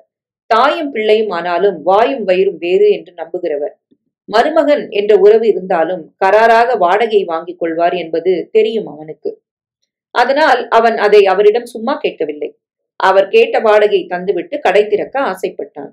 அப்படி இருந்தும் அந்த கொலைகாரன் மாஜி கைதி சுந்தரத்துக்கு அவர் கடையை வாடகைக்கு விட்டிருந்தது மன்னிக்க முடியாத குற்றமாக அவனுக்கு பட்டது. இதை பற்றி பேச வேண்டும் என ஆவேசம் எழ அவன் வண்டியை மாமனார் பரமசிவம் வசித்த தெருவுக்கு ஓட்டச் சொன்னான். கடை வேலையை கவனித்துவிட்டு மற்ற பொது விவரங்களையும் கவனித்து முடித்துவிட்டு குடையை மடக்கி கொண்டு வீட்டு நடையில் செருப்பை அவிழ்த்தவர் வாசலில் வண்டி வந்து நிற்கும் சத்தம் கேட்டு திரும்பினார். நமச்சிவாயம் வில் வண்டியிலிருந்து இறங்கியதை கவனித்தார். அடுத்த தெருவில் வசித்த போதிலும் அடிக்கடி மாமனார் வீட்டுக்கு வரும் பழக்கத்தையே நமச்சிவாயம் வைத்துக் கொண்டதில்லை. அத்துடன் மனைவியையும் அங்கு அனுப்ப விரும்பியவன் இல்லை. பரமசிவம் மரணமடைந்த பின் அத்தனை சொத்துக்களையும் அவரது 2 பெண்கள் தான் பங்கிட்டுக் கொள்ளப் போகிறவர்கள் என்ற போதிலும் மனிதர் மிகவும் உஷாரான ஆசாமி. ஒரு தடவை கைமாற்றாக மாமனாரிடம் 10,000 ரூபாய் கேட்க போய் அவர் கண்டிப்பாக மறுத்ததில் மூக்கு உடைந்து திரும்பியவன். மனதில் அவர் மீது ரொம்பவும் கசப்பு. ஆகவே போக்குவரத்தை ரொம்ப அரிதாக்கி கொண்டிருந்தான். பரமசிவத்துக்கு தன் மூத்த மருமகனை பற்றி நன்றாகவே தெரியும். தன் அப்பா விட்டு போன சொத்தை கூட சரியாக நிர்வகிக்க தெரியாத அகம்பாவக்காரன். கடைத்தெருவில் ஆரம்பித்து வைத்திருந்த தன் கடைகளை நேரில் வந்து மேற்பார்வை செய்யக்கூட நேரமில்லாத சோம்பேறி. போதாதற்கு செலவாளி. ஊர்வம்பில் தலையிட்டுக் கொண்டு திரியும் சுழிச்சிட்டுக்காரன். அவரது கணிப்பில் மிகவும் தாழ்ந்து விட்டிருந்த நமச்சிவாயத்தை அவரும் கொஞ்சம் தூரவே வைத்திருக்கத்தான் விரும்பினார். தலை பிளக்கும் வெயிலில் அவன் அருகே வருகிறான் என்றால் ஏதாவது காரியமாகத்தான் இருக்கும் என்று எண்ணியபடி வேகமாக முற்றத்தில் இறங்கி கை கால்களை கழுவி முகத்தை துடைத்துக் கொண்டு வெளியே வந்தார். வாப்பா நமச்சிவாயம், அத்தி பூத்தாப்புல வந்திருக்கிற, தனியாவா வந்த? பாப்பாவையும் அழிச்சிட்டு வந்தியா? சரியான சமயத்துக்கு வந்திருக்க, நீயும் என்னோட ஒரு வாய் சாப்பிடலாம் உபச்சாரமாக அழைத்தார். பாப்பாவும் வரல, தாப்பாவும் வரல. தனக்குள்ள முணுமுணுத்துக் கொண்டான் நமச்சிவாயம். வழி நெடுகிலும் எரிச்சலை அடக்க பற்களை கடித்து கொண்டு வந்தவன் தாடை வலித்தது. சாப்பிட நேரம் இல்ல மாமா, ஒரு அவசர சங்கதியை பேச வந்தேன். அப்படியா, உட்கார் பேசலாம் என்றபடி கூடத்து பிரம்பு நாற்காலியை இழுத்து போட்டு மின்விசிறியை சுழல விட்டு தாம் ஊஞ்சலில் உட்கார்ந்து கொண்டார். ரொம்ப நாளா அந்த 7ஆம் நம்பர் கடையை எனக்கு வாடகை கேட்டுட்டு இருந்தேன். போய் அந்த பைய சுந்தரத்துக்கு கொடுத்துருக்கிறீங்களே. ஆத்திரத்தை அடக்கி கொண்டு கேட்டான். நமச்சிவாயம், உனக்கு இருக்கிற 2 கடைகளையே சமாளிக்க முடியல, 3வது எப்படி நிர்வகிப்ப? மேலும் சுந்தரத்துக்கு மறுவாழ்வு தர வேண்டியது என் போன்ற ஊர் தலைவர்களோட கடமை. வாத்தியார் ஐயா வந்து சிபாரிசு செஞ்சாரு, கொடுத்தேன். கடை திறந்து கொஞ்ச நாள் தான் ஆகுது, அதுக்குள்ள சுந்தரத்தோட வியாபாரம் நல்லாவே பிடிச்சுக்கிட்டு இருக்கு. ஊருக்கு உபதேசம் செய்ய வேண்டிய நீங்க அந்த பயலை இப்படி கொண்டாடி பேசுறது நல்லதில்ல, உருமினான் நமச்சிவாயம். உங்க அப்பா ஊருக்கு தலைவரா, நல்லவரா, பெரியதனக்காரங்கிற பெயரோட வாழ்ந்தாரு. அவர் மகனான நீ இப்படி சின்ன புத்தியோட பேசுறது நல்லா இல்ல. தெரிஞ்சுக்கோ, உனக்கு சில கெட்ட பசங்களோட சாகவாசம் இருக்குன்னு எனக்கு தெரியும். அது முடிவுல உனக்கே தீமை விளைவிக்கும், புரிஞ்சுக்கோ. கெட்டவன் நல்லவன் ஆகிறது ஒரு வீட்டை விளங்க வைக்கும். ஆனா ஒரு நல்லவன் கெட்டவன் ஆகிட்டா அது சமுதாயத்தையே அழிக்கும், தெரிஞ்சுக்கோ. ஒருத்தனை ஊரை மடக்கிட்டு வாழ்ந்த காலம் போச்சு. இப்போ இளைஞர்கள் தாங்க பயிரிட்ட நிலம் தங்களுக்கு சொந்தமாகணும், உழைச்சவனுக்குத்தான் ஊர்ல வாழ தகுதிகள்லாம் பேச ஆரம்பிச்சுட்டாங்க. அதனால நீயும் உன் கொள்கைகளை மாத்திக்கிட்டா நல்லது. சரி, அதை விட்டு தள்ளு. உன் மாமியார் உனக்கு பிடிச்ச கத்திரிக்காய் சாம்பார் வச்சிருக்கிறாங்க, என்னோட சேர்ந்து ஒரு பிடி பிடிச்சிட்டு போயேன். நமச்சிவாயத்தினுள் பொங்கி எழுந்த எரிச்சலில் அவன் பதிலுக்கு என்னென்னவோ சொல்ல நினைத்தான். வார்த்தைகளை அடக்கி கொண்டு எழுந்தான். பொன்மணி சாப்பிடாம காத்திருக்கோம், வரேன் என்றபடி விரைப்பாக விடை பெற்று கொண்டு விட்டு கிளம்பி விட்டான். வீட்டுக்கு வந்ததும் வராததுமாக அவன் மனைவி விஷயத்தை பற்ற வைத்தாள். செம்பிலே தண்ணீர் கொண்டு அவன் கை கழுவ கொடுத்தபடி காதில் விஷயங்களை போட்டு வைத்தாள். உங்க தங்கச்சி காலுக்கு நீங்க ஒரு விலங்கு போடாட்டி ரொம்ப சீக்கிரம் அவமானப்பட போறீங்க. இன்னைக்கு காலையில என்கிட்ட சொல்லாம இவ புறப்பட்டு வெளியே போனப்புறம்தான் சங்கதி தெரிஞ்சுது. நம்ம வேலைக்காரி மாரியாய் வந்து சொன்னா, அந்த பய சுந்தரத்து கடையில அவ போய் உட்கார்ந்துகிட்டு சிரிச்சு பேசி ஒரு கோலா வாங்கி அவனோட ஜோடியா உட்கார்ந்து சாப்பிட்டுட்டு இருந்தாளாம். நாளைக்கு நீங்க அந்த முகத்தோட எந்த முகத்தோட அங்க போவீங்க? பசி, மாமனார் காட்டிய அசட்டை இரண்டும் ஆத்திரத்தை மூட்ட உரத்த குரலில் அவன் தங்கையை கூப்பிட்டான். ஏ கௌரி, இங்க வா. அவன் கத்தியது தெருக்கோடி வரை ஒலித்தது. பின்கட்டில் காய போட்டிருந்த தன் துணிகளை எடுத்து மடித்துக் கொண்டிருந்த கௌரி ஓடி வந்தாள். அந்த சுந்தரம் பயலோட உனக்கு என்ன பேச்சு? எடுத்த எடுப்பிலேயே கத்தினான். பள்ளிக்கூட நாளிலிருந்து நாங்க நண்பர்கள், அதனால வெக்கமா இல்ல? அவன் ஒரு மாஜி கைதி, ஊரறிஞ்ச கொலகாரன், என் எதிரி. அவர் எனக்கு எதிரி இல்லைன்னா எதிர்த்து பேசின மொகரக்கட்டையை பேத்துருவேன் என்று கையை ஓங்கினான் நமச்சிவாயம். நிறுத்துங்கண்ணா, நான் உங்களுக்கு எந்த வகையிலும் அடிமைப்பட்டவல்ல. வயசு வந்தவ, படிச்சவ, சொத்து உடையவ. என் இஷ்டப்படி நடக்க எனக்கு சகல உரிமையும் உண்டு. அதனால மரியாதையா என்கிட்ட நடந்துகிட்டா இங்க இருப்பேன், இல்லாட்டா மாமன் பரமசிவம் வீட்டுல போய் தங்கிடுவேன் பயமுறுத்தலாக கூறிவிட்டு உள்ளே சென்று விட்டாள். எரிமலை வெடித்தது போன்று உள்ளே எழுந்த கோபத்திலே அவனால் சாப்பிட முடியவில்லை. உடனடியாக அன்று மாலையே அவன் தன் அடியாட்களை களத்துமேட்டில் சந்தித்தான். சுந்தரத்து மேல கைய வச்சா தானே வம்பு, அவன் மேல கை வைக்காம ஆளை எப்படியாவது தீர்த்து கட்டிடுங்கடா பசங்களா. இந்த முறை நீங்க வெற்றி பெற்றா உங்க மனங்குளிர கவனிச்சுக்கிறேன், வாக்கு கொடுத்தான். கவலைப்படாதீங்க எஜமா, இந்த தடவை அவன் கருமாதிக்கு கூட எலும்பு ஆப்படாம செஞ்சிடுறோம். சத்தியம் செய்தனர் அந்த 3 முரடர்கள். இந்த வாரத்துக்குள்ளேயே ஒரு வழி பண்ணிடுங்கடா பசங்களா என்று உத்தரவிட்ட நமச்சிவாயம் ஆத்திரத்துடன் தன் மீசையை தடவிக்கொண்டான். அந்த மூவருக்கும் மனைவி, மக்கள், பெற்றோர், உறவினர் என்று எந்த சொந்தமும் கிடையாது. வீடு வாசல் என்ற பந்தமும் கிடையாது. வீரத்தேவனுக்கு மட்டும் ஒரு தற்காலிக காதலி இருந்தாள். நாள் முழுவதும் தாங்கள் நடத்திய அக்கிரம தர்பாருக்கு பின் மாலை வேளையில் பட்டை சாராயமும் பருப்பு சோற்றுடன் மீன் கறியும் தின்றுவிட்டு பாண்டியனும் சங்கிலி கருப்பும் ஊரின் எல்லையோலத்தில் இருந்த பாழான சாவடியில் உறங்குவது வழக்கம். வீரத்தேவன் மட்டும் தெற்கு தெருவின் முடிவில் அமைந்திருந்த குடிசை பகுதியில் கடைசி குடிசைக்காரி சொந்தமான தோசைக்காரி காசாம்பு வீட்டில் தங்கிக் கொள்வது வழக்கம். நடுவயதை எட்டிவிட்டிருந்த காசாம்புவுக்கு அவனது துணை தேவை இருக்கவில்லை. சின்ன வயதிலேயே விதவையாகிவிட்ட அவளுக்கு தன்னைத்தானே காத்து கொள்ள திறமை இருந்தது. ஆனாலும் என்னவோ பழகிவிட்ட தோஷம் போய் தொலையட்டும் என்று வீரத்தேவனின் நெருக்கத்தை அவள் அனுமதித்திருந்தாள். ஆனாலும் ஒரு நிபந்தனையில் அவர்களது உறவு நீடித்துக் கொண்டிருந்தது. சனிக்கிழமை மாலை வீட்டுக்கு வரும்போது வீரத்தேவன் அவள் கையில் கட்டாயம் ஒரு 20 ரூபாயாவது தந்தாக வேண்டும். தினசரி இரவு சுவையான சாப்பாடும், காலையில் சுக்கு காஃபியுடன் தோசையும், ஞாயிற்றுக்கிழமைகளில் குடிசைக்கு பின்னால் தகர டின்னில் காய்ச்சிய வெந்நீருடன் எண்ணெய் தேய்த்துவிட அவளும் அவனுக்கு சும்மா கிடைக்காது என்று ஆரம்பத்திலேயே சொல்லிவிட்டிருந்தாள். அவனது மிரட்டல் உருட்டல் எல்லாம் கடைத்தெருவோடுதான் என்பதை அவனும் தெரிந்து கொண்டான். தனது பருத்த உடலில் கண்டாங்கி சேலையை இழுத்து சுற்றி தலைப்பை இடுப்பில் சொருகி கொண்டு கோபத்தில் சிவந்த கண்களால் அவள் உறுத்து பார்த்தால் வீரத்தேவன் அடங்கி போவான். அந்த சனிக்கிழமை மாலை அங்கே வந்த பொழுது கடைத்தெருவிலிருந்து அப்பொழுதுதான் கூடையோடு அவள் திரும்பி இருந்தாள். என்ன அதுக்குள்ளார வந்து குந்திக்கிட்ட? குளிச்சு முடிச்சுட்டு அடுப்பை பத்த வச்சு அரிசியை உலையில ஏத்தி கருவாட்டு குழம்பு தயாரிக்க நேரம் பிடிக்குமே, நீ பசின்னு அலைவியே, அதட்டினாள். ஒரு முக்கிய சமாச்சாரம் சொல்லி உன்னை தயார்படுத்தத்தான் சீக்கிரம் வந்தேன்.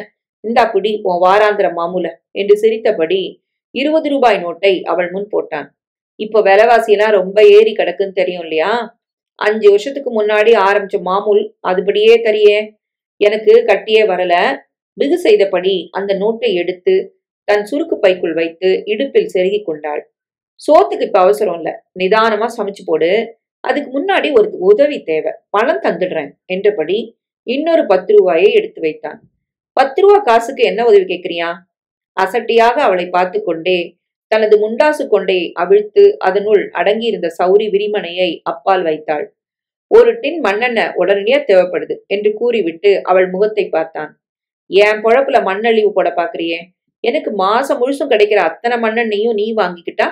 நீ சுள்ளி அடுப்புல தானே தோசை சுடுற, சமைக்கிற. கடத்தெருவுல ஸ்டவ் வச்சு சுட்ட தோசைகளை சூடு பண்ணி விக்கிறனே, அந்த அடுப்புக்கு மண்ணெண்ணெய் தேவையாச்சே? நீ ரொம்ப கெட்டிக்காரி. உன்கிட்ட கொஞ்சம் அதிகமாகவே எண்ணெய் இருக்குன்னு தெரியும். மேலும் இதை பகிங்கரமா கடையில நான் வாங்க முடியாது. காசாம்பு, இந்த புது வருஷம் வரட்டும், நான் வாக்கு கொடுத்தபடி உனக்கு பொன் சரடு வாங்கி தந்துடுறேன். கொஞ்சி குழைந்தான். 4 வருஷமா கேட்கிற சங்கதிதான். பொன் சரட்டுக்கு பதிலா என் கழுத்துல தூக்கு கயிறை வாங்கி தராத இருந்தா போதும்யா. ஆமா, மண்ணெண்ணெய் எதுக்காக அவசரமா தேவைப்படுது? ஏதாவது வம்புல என்ன மாட்டி விட்டுடாத. ஏதோ தோசை சுட்டு வயிற்ற கழுவிக்கிட்டு இந்த குடிசையில விழுந்து கிடக்குறேன். அந்த கவலையை என் கையில விட்டுடு. எண்ணெய் கிடைக்கும் இல்லையா? பானைக்கு பின்னால் ஒரு தகரட்டின்னிலே அவசரத்துக்கு உதவட்டம்னு வச்சிருக்கேன், எடுத்து தொலைச்சுக்க. முடியாதுன்னா நீ விடுற ஆசாமியா? உன் பிடிதான் உடம்பு பிடியாச்சேன். சரசமாக சிரித்துவிட்டு குடிசையின் பின்பக்கம் நகர்ந்தாள். நமச்சிவாயத்தின் வீட்டின் பின் அறைகள் தோட்டத்தை பார்த்த வண்ணம் இருந்தன. கௌரியின் அறை கூடத்துக்கு அப்பால் 2வது கேட்டின் அருகே அமைந்திருந்தது. நல்ல வேளையாக அவர்களுக்கு நாள் பூரா உழைத்து கொண்டு தோட்டக்கூரை வீட்டில் வசித்த மருதாயியும் அவள் கணவனும் தங்களது மகளை காண அடுத்த ஊருக்கு கிளம்பி போயிருந்தார்கள். வர 4 நாட்களாகும் என்பதை நமச்சிவாயம் அறிவான். பின்பக்கத்து தோட்டத்தின் எல்லையோரத்தில் அமைந்திருந்த வேலிக்கு அப்பால் பெரிய மைதானம். அந்தி பொழுதில் அங்கே ஆள் அரவமும் இருக்காது. இந்த நிலையில் நமச்சிவாயத்தின் வீட்டின் பின்னறையில் என்ன நடந்தாலும் கொலை விழுந்தாலும் கேட்பார் இல்லை என்பதை அவன் அறிவான். வீரத்தேவன் கோஷ்டியாரை ஏவி விட்டவன் மனதிலே இன்னொரு எண்ணமும் உதயமாகியது.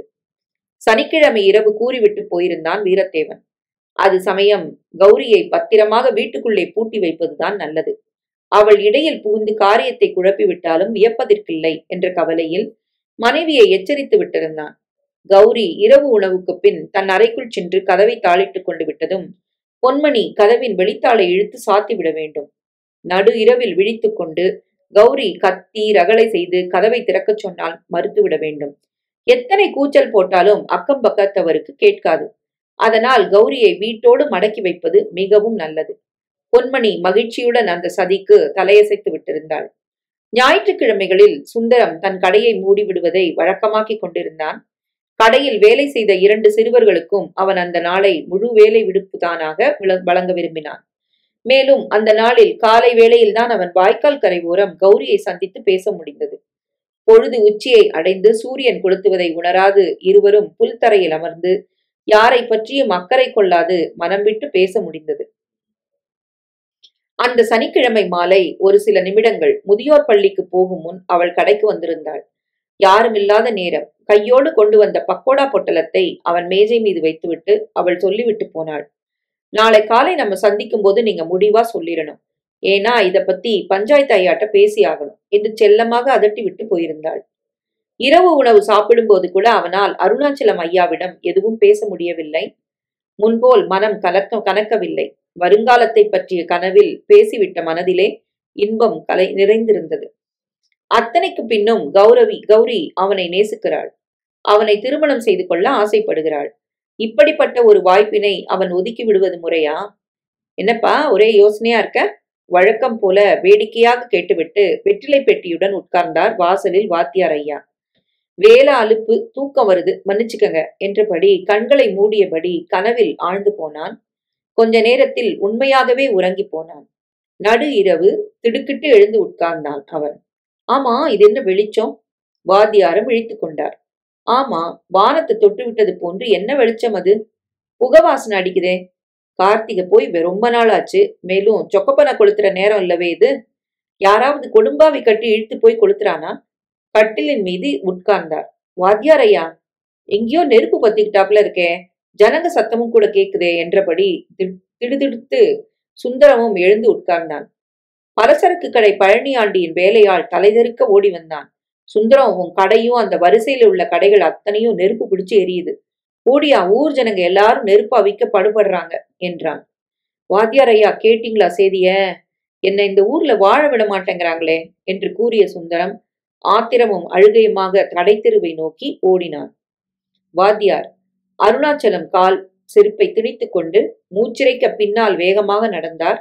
அங்கே அவர் கண்ட காட்சி ஊரே திரண்டு வந்து விட்டது போன்றதொரு கூட்டம்.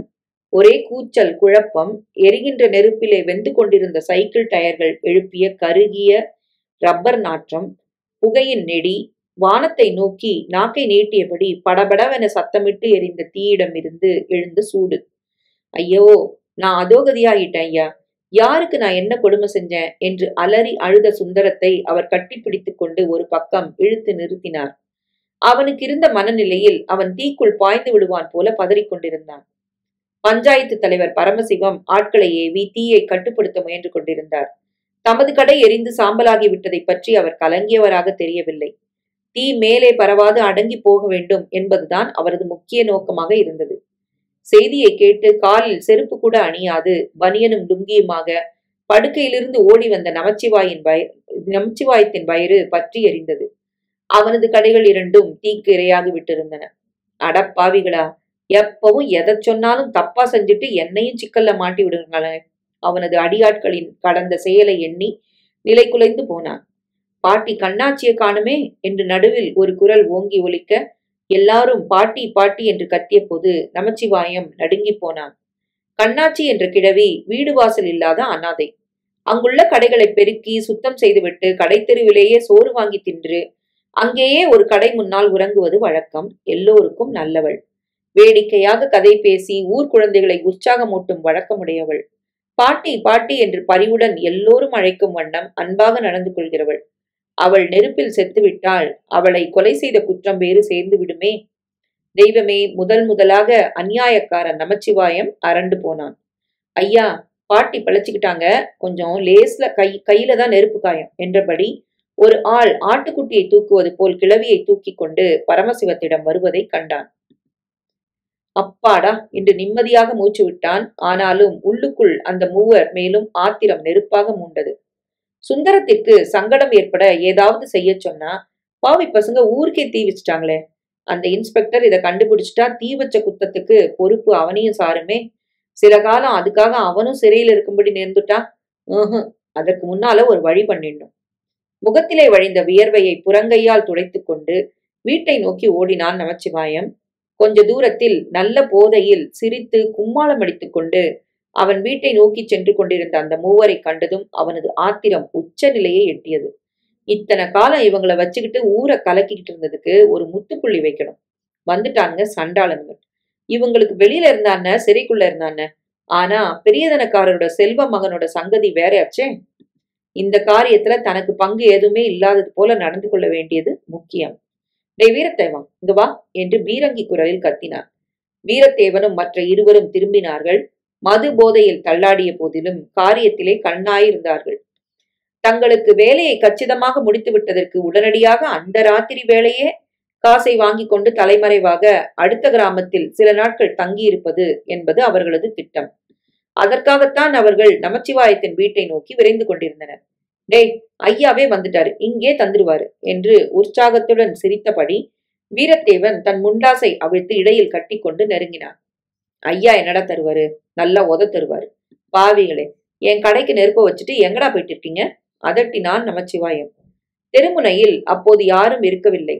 ஊர் மக்களின் பெரும்பகுதி கடைத்தெருவில் ஏற்பட்ட தீ விபத்தை வேடிக்கை பார்க்கவும் அணைக்கவும் விரைந்து விட்டிருந்தனர். நமச்சிவாயம் திடீரென்று திருப்பிக் கொண்டதை கேட்டு வீரத்தேவன் அதிர்ந்து போனான். என்னங்க எஜமா, இப்படி திருப்பி பேசினா நாங்களா அந்த காரியத்தை செய்ய ஆசைப்பட்டோம்? அதட்டலாக கேட்டான். பெரியதனக்காரர் மகன், ஊர்ல மிகவும் செல்வாக்குடையவன். அவன் இருந்த காசுக்கு எச்சில நாயா பாடுபட்டவங்க அவங்க என்ற ஆணவத்தில் நமச்சிவாயம் கடுமையான குரலில் பேசினான். உங்ககிட்டதான் கேக்குறேன், மடப்பயல, என் கடைக்கு நெருப்பு வச்சுட்டு என்னையே கேக்குறியா? நீங்க சொன்னதை செஞ்சோம், கொடுக்க வேண்டியதை கொடுத்தா போயிடுறோம். வம்பு வழக்கு என்னத்துக்கு? பாண்டியன் மிகவும் காரமாக கேட்டான். நானாடா நெருப்பு வைக்க சொன்னேன்? நாளைக்கு அந்த இன்ஸ்பெக்டர் உங்களை பிடிச்சான்னா நான் வந்து சாட்சி சொல்ல மாட்டேன், தெரிஞ்சுக்கங்க. என் கடைகளை கரியாக்கிட்டு காசு வேற கேக்குறீங்களா? உங்களை மரத்துல கட்டி வச்சு செம்மையா உதகட்டி அவன் என்று படீர் என்று வீரத்தேவன் அவர் கன்னத்தில் அறிந்து விட்டான். தன் அடியாட்களை இப்படி திருப்பிக் கொள்வார்கள் என்று எதிர்பார்க்காத நமச்சிவாயம் அதிர்ந்து போனான்.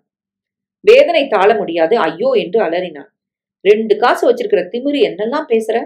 நாங்க தூக்கு கயித்துல தொங்குனா உன்னையும் கூடவே இட்டுட்டு போயிடுவோம், மறக்காத. இது வரைக்கும் என்னத்துக்கு விட்டு வைக்கிறது? இப்பவே ஆளுக்கு சமாதி கட்டு. சங்கிலி கருப்பன் கத்த மறுபடி ஒரு அறை. பற்கள் அனைத்தும் கீழே கொட்டிவிடும் அளவில் மறுகன்னத்தில் விழ வாயில் ரத்தம் கசிய உதவி உதவி என்று கூக்குரலிட்டான். ஒருத்தரும் வரமாட்டாங்க, உன் சவத்தை நாளை காலையில வேளாங்கட்டுல கண்டுபிடிப்பாங்க. வாழ்வா ராஸ்கல், பெரிய மனுஷன்னா என்ன வேணாலும் செய்யலான்னு என்னமா? ஓங்கி பிடரியில் பாண்டியன் குத்த கீழே விழுந்தான் நமச்சிவாயம். ஐயோ கொல்றாங்களே என்று அவள் அலறியதை கேட்டு அவர்கள் மூவரும் ராட்சச சிரிப்பில் குலுங்கினார்கள். என்ன விட்டுடுங்கடா என்று நமச்சிவாயம் கும்பிடு போட்ட கரங்களை எட்டி உதைத்தான் வீரத்தேவன். இனி உன்னை விடமாட்டோம், உன் காசும் வேணாம், உன் அதிகாரமும் வேணாம் என்று அவனை தூக்கி மண்டையை தெருப்பாதை கல் மீது மோத முயன்ற போது தன் பிடரியில் ஓங்கி ஒரு குத்து விழுவதைக் கண்டு திடுக்கிட்டு போனான். அவரை விடு, இல்லாட்டா உங்க மூவரையும் பலி போட்டுடுவேன். நான் தான் கொலகாரனாச்சே என்று உரிமைய சுந்தரத்தை கண்டதில் அவர்கள் அரண்டு போனார்கள். இத்தனை நாழி பேசியதை அவன் கேட்டுக்கொண்டிருப்பான். ஏற்கனவே அவன் விஷயத்தில் அனுதாபமுடைய அந்த இன்ஸ்பெக்டர் அவனது சாட்சியை ஏற்றுக்கொண்டு மேலே சிந்திக்க முடியாது ஆளுக்கு ஒரு மூலையாக ஓடினார்கள். நன்றி சுந்தரம், சமயத்துக்கு வந்து காப்பாத்தின என்று கும்பிட்ட நமச்சிவாயத்தை தூக்கி நிறுத்தி தன் மேல் துண்டால் அவன் வாயில் ஒழுகிய ரத்தத்தை துளைத்தான் சுந்தரம். கொஞ்ச தூரம் சென்றதும் அந்த மூவரும் ஒன்று கூடினர். அவமானத்திலும் ஆத்திரத்திலும் கொதித்துக் கொண்டிருந்த அவர்கள் மூவர் மனதிலும் ஒருங்கே அந்த கொடிய எண்ணம் உருவாகியது. தூக்கத்திலிருந்து விழித்துக் கொண்டு உட்கார்ந்திருந்த பொன்மணி கதவு இடிபடுவதைக் கண்டு பயந்து கொண்டு திறந்தாள். எங்க உன் நாத்தி?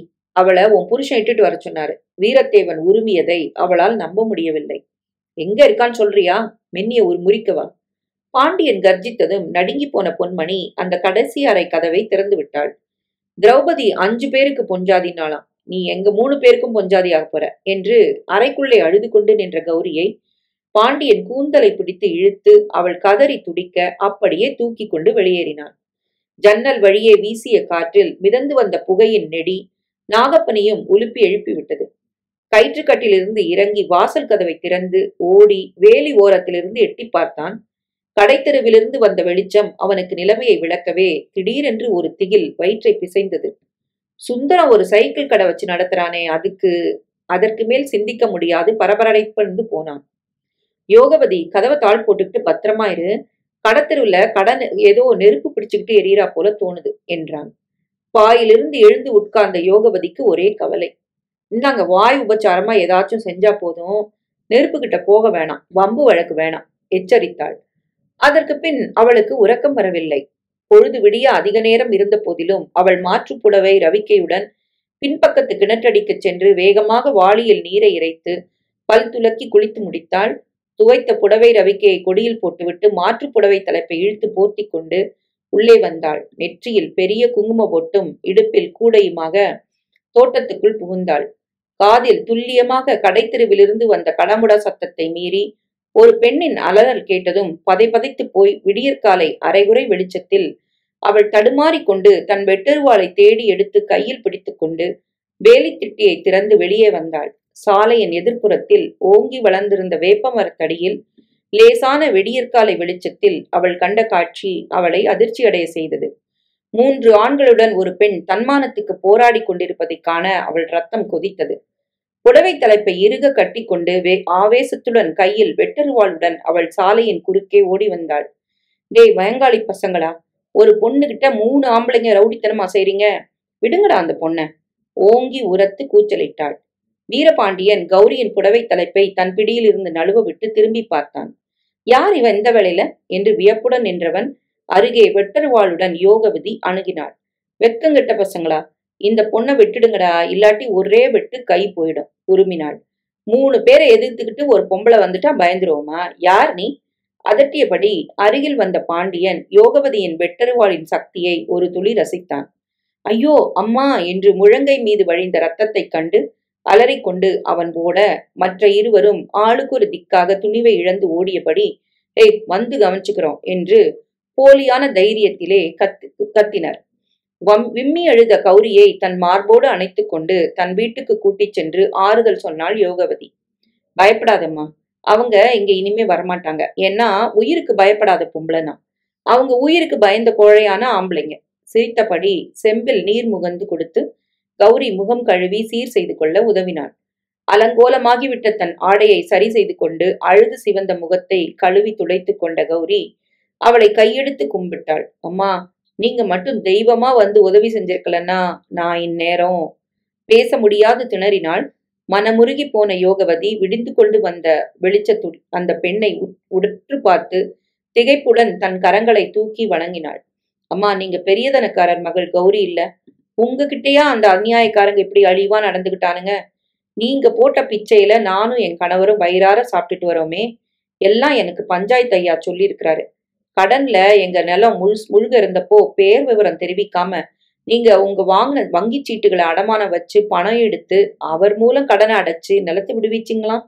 அதுக்கு நீங்க ரொம்ப நன்றி பாராட்ட வேணுமா? நாங்க என் மானத்தை காப்பாத்துனீங்களே, அதுக்கு நானும் ரொம்ப கடமைப்பட்டிருக்கேம்மா. நன்றி உணர்வில் நெகிழ்ந்து போனாள் கௌரி. எங்க வீட்டுக்குள்ள வந்திருக்கிறீங்க, என் கையால ஒரு வாய் காஃபி சாப்பிட்டுட்டு உங்க வீட்டுக்கு போலாம் என்றபடி அடுப்பை மூட்டத் தொடங்கினாள் யோகவதி. கடைத்தெருவில் பரவி கொண்டிருந்த நெருப்பை அணைக்க பலர் முயன்று கொண்டிருந்த போது சிலர் ஓடி சென்று அந்த விபத்தை பற்றி போலீசில் புகார் செய்து விட்டிருந்தனர். ராமதுரை தன் பதவி அலுவலர்களுடன் அங்கே உடனடியாக விரைந்து விட்டான். பொழுது விடியும் தருவாயில் நெருப்பு அணைக்கப்பட்ட போதுதான் பலருக்கு தங்களுக்குள் ஏற்பட்ட நஷ்டத்தின் விவரம் தெரிந்தது. கோபமடைந்த கடைக்காரர்கள் எல்லோரும் இப்போது துணிவடைந்து விட்டனர். டீக்கடை கோவிந்தன் வாசலில் படுத்து கிடந்த கந்தசாமி அந்த மூவரும் தீவட்டியுடன் மெல்ல சுந்தரம் கடையை நோக்கி போனதை பார்த்த விவரத்தை கூறி தான் நீதிமன்றத்திற்கு சாட்சியாக வர துணிந்திருப்பதாக கூறினான்.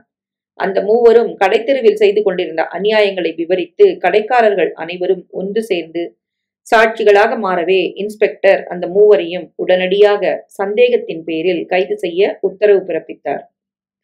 கடைத்தெருவின் பெரும் பகுதி தீயில் நாசமானது ஊருக்கே பெரிய நஷ்டம் என்ற போதிலும் அந்த விபத்தின் காரணமாக ஊர் மக்களுக்குள் ஒற்றுமை உணர்வு அதிகமாகியது.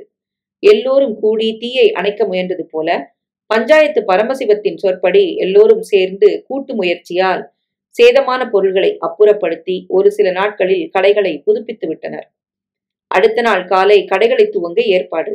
முதல் நாள் காலை ஊர் மக்களுக்காக பஞ்சாயத்து பரமசிவம் தலைமையில் ஊர் சிவன் கோவிலில் அபிஷேக ஆராதனை நடந்தேறியது.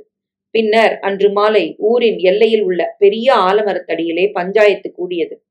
பரமசிவம் தலைமை வகிக்க உறுப்பினர் அனைவரும் மரத்தை சுற்றி அமைக்கப்பட்ட மேடை மீது அமர்ந்து கொண்டனர்.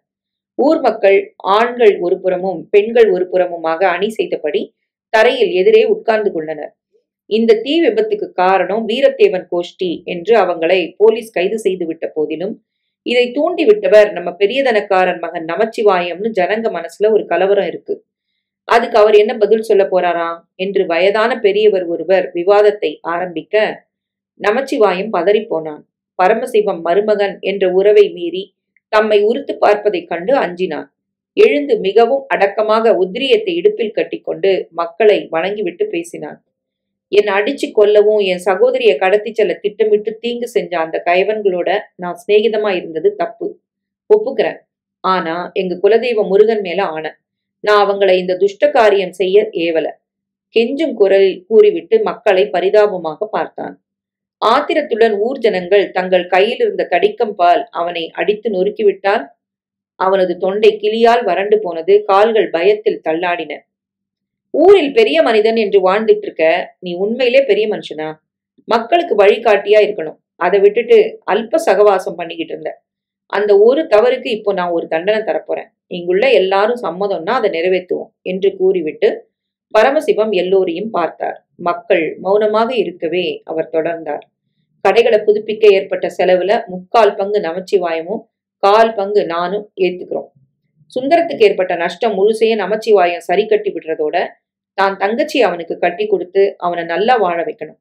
அவங்க 2 பேரும் அந்த நாள்ல இருந்து ஒருத்தர் விரும்பிக்கிட்டு இருக்கிறாங்க என்று கூறிவிட்டு பெண்கள் பக்கம் திரும்பி கௌரியை பார்த்து முறுவலித்தார்.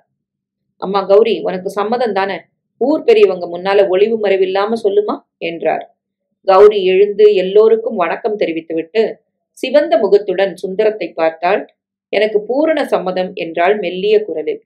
திகைத்து போன சுந்தரம் வெடுக்கென்று எழுந்தான். ஐயாவுக்கும் ஊர் பெரியவங்களுக்கும் வணக்கம். எனக்கும் சம்மதம்தான். ஆனா நான் இப்போ இருக்கிற நிலையில கல்யாணம் செய்துக்க தகுதியே இல்லையே, அதனால என்று தடுமாறினான். கையில் பிடித்திருந்த கொடுக்கருவாளை தன் முந்தானை இறுக்கத்திலே சொருகிக் கொண்டு முன்னால் வந்து எல்லோரையும் கும்பிட்டாள் யோகவதி. பஞ்சாயத்து ஐயா, ஊர் பெரியவங்களே கேட்டுக்குங்க. அதுக்கு நான் வழி சொல்றேன். என் வீட்டுக்காரருக்கு சொந்தமான பூமி அவர் மகனுக்கு சொந்தமானது. நான் குறுக்க நிக்கிறதா மகன் நினைச்சா நான் இப்பவே புறப்பட்டு போயிடுறேன். அப்பனுக்கு சொந்தமான மண்ணை மகனுக்கு நான் மனப்பூர்வமா தந்துடுறேன். இது சத்தியம். கண் கலங்கி நான் தழுதழுத்தாள். சுந்தரம், உன் சின்னம்மா உனக்கு மண்ணை தந்துட ஒப்புக்கொண்டுட்டாங்க. நமச்சிவாயம் உனக்கு கௌரிங்கிற பெண்ணை தர செஞ்சிட்டாரு. உன் பதில் என்று பஞ்சாயத்து தலைவர் கேட்டபோது ஊர் மக்கள் ஒப்புக்கோ சுந்தரம் என்று ஒரே குரலாக ஆர்ப்பரித்து கைத்தட்டவே அவன் தலையை அசைத்துவிட்டு கண்களில் வழிந்த கண்ணீரை மென்று விழுங்கிக் கொண்டான். வாத்தியார் அருணாச்சலம் அவனை தன் அருகே அழித்து அணைத்துக் கொண்டார்.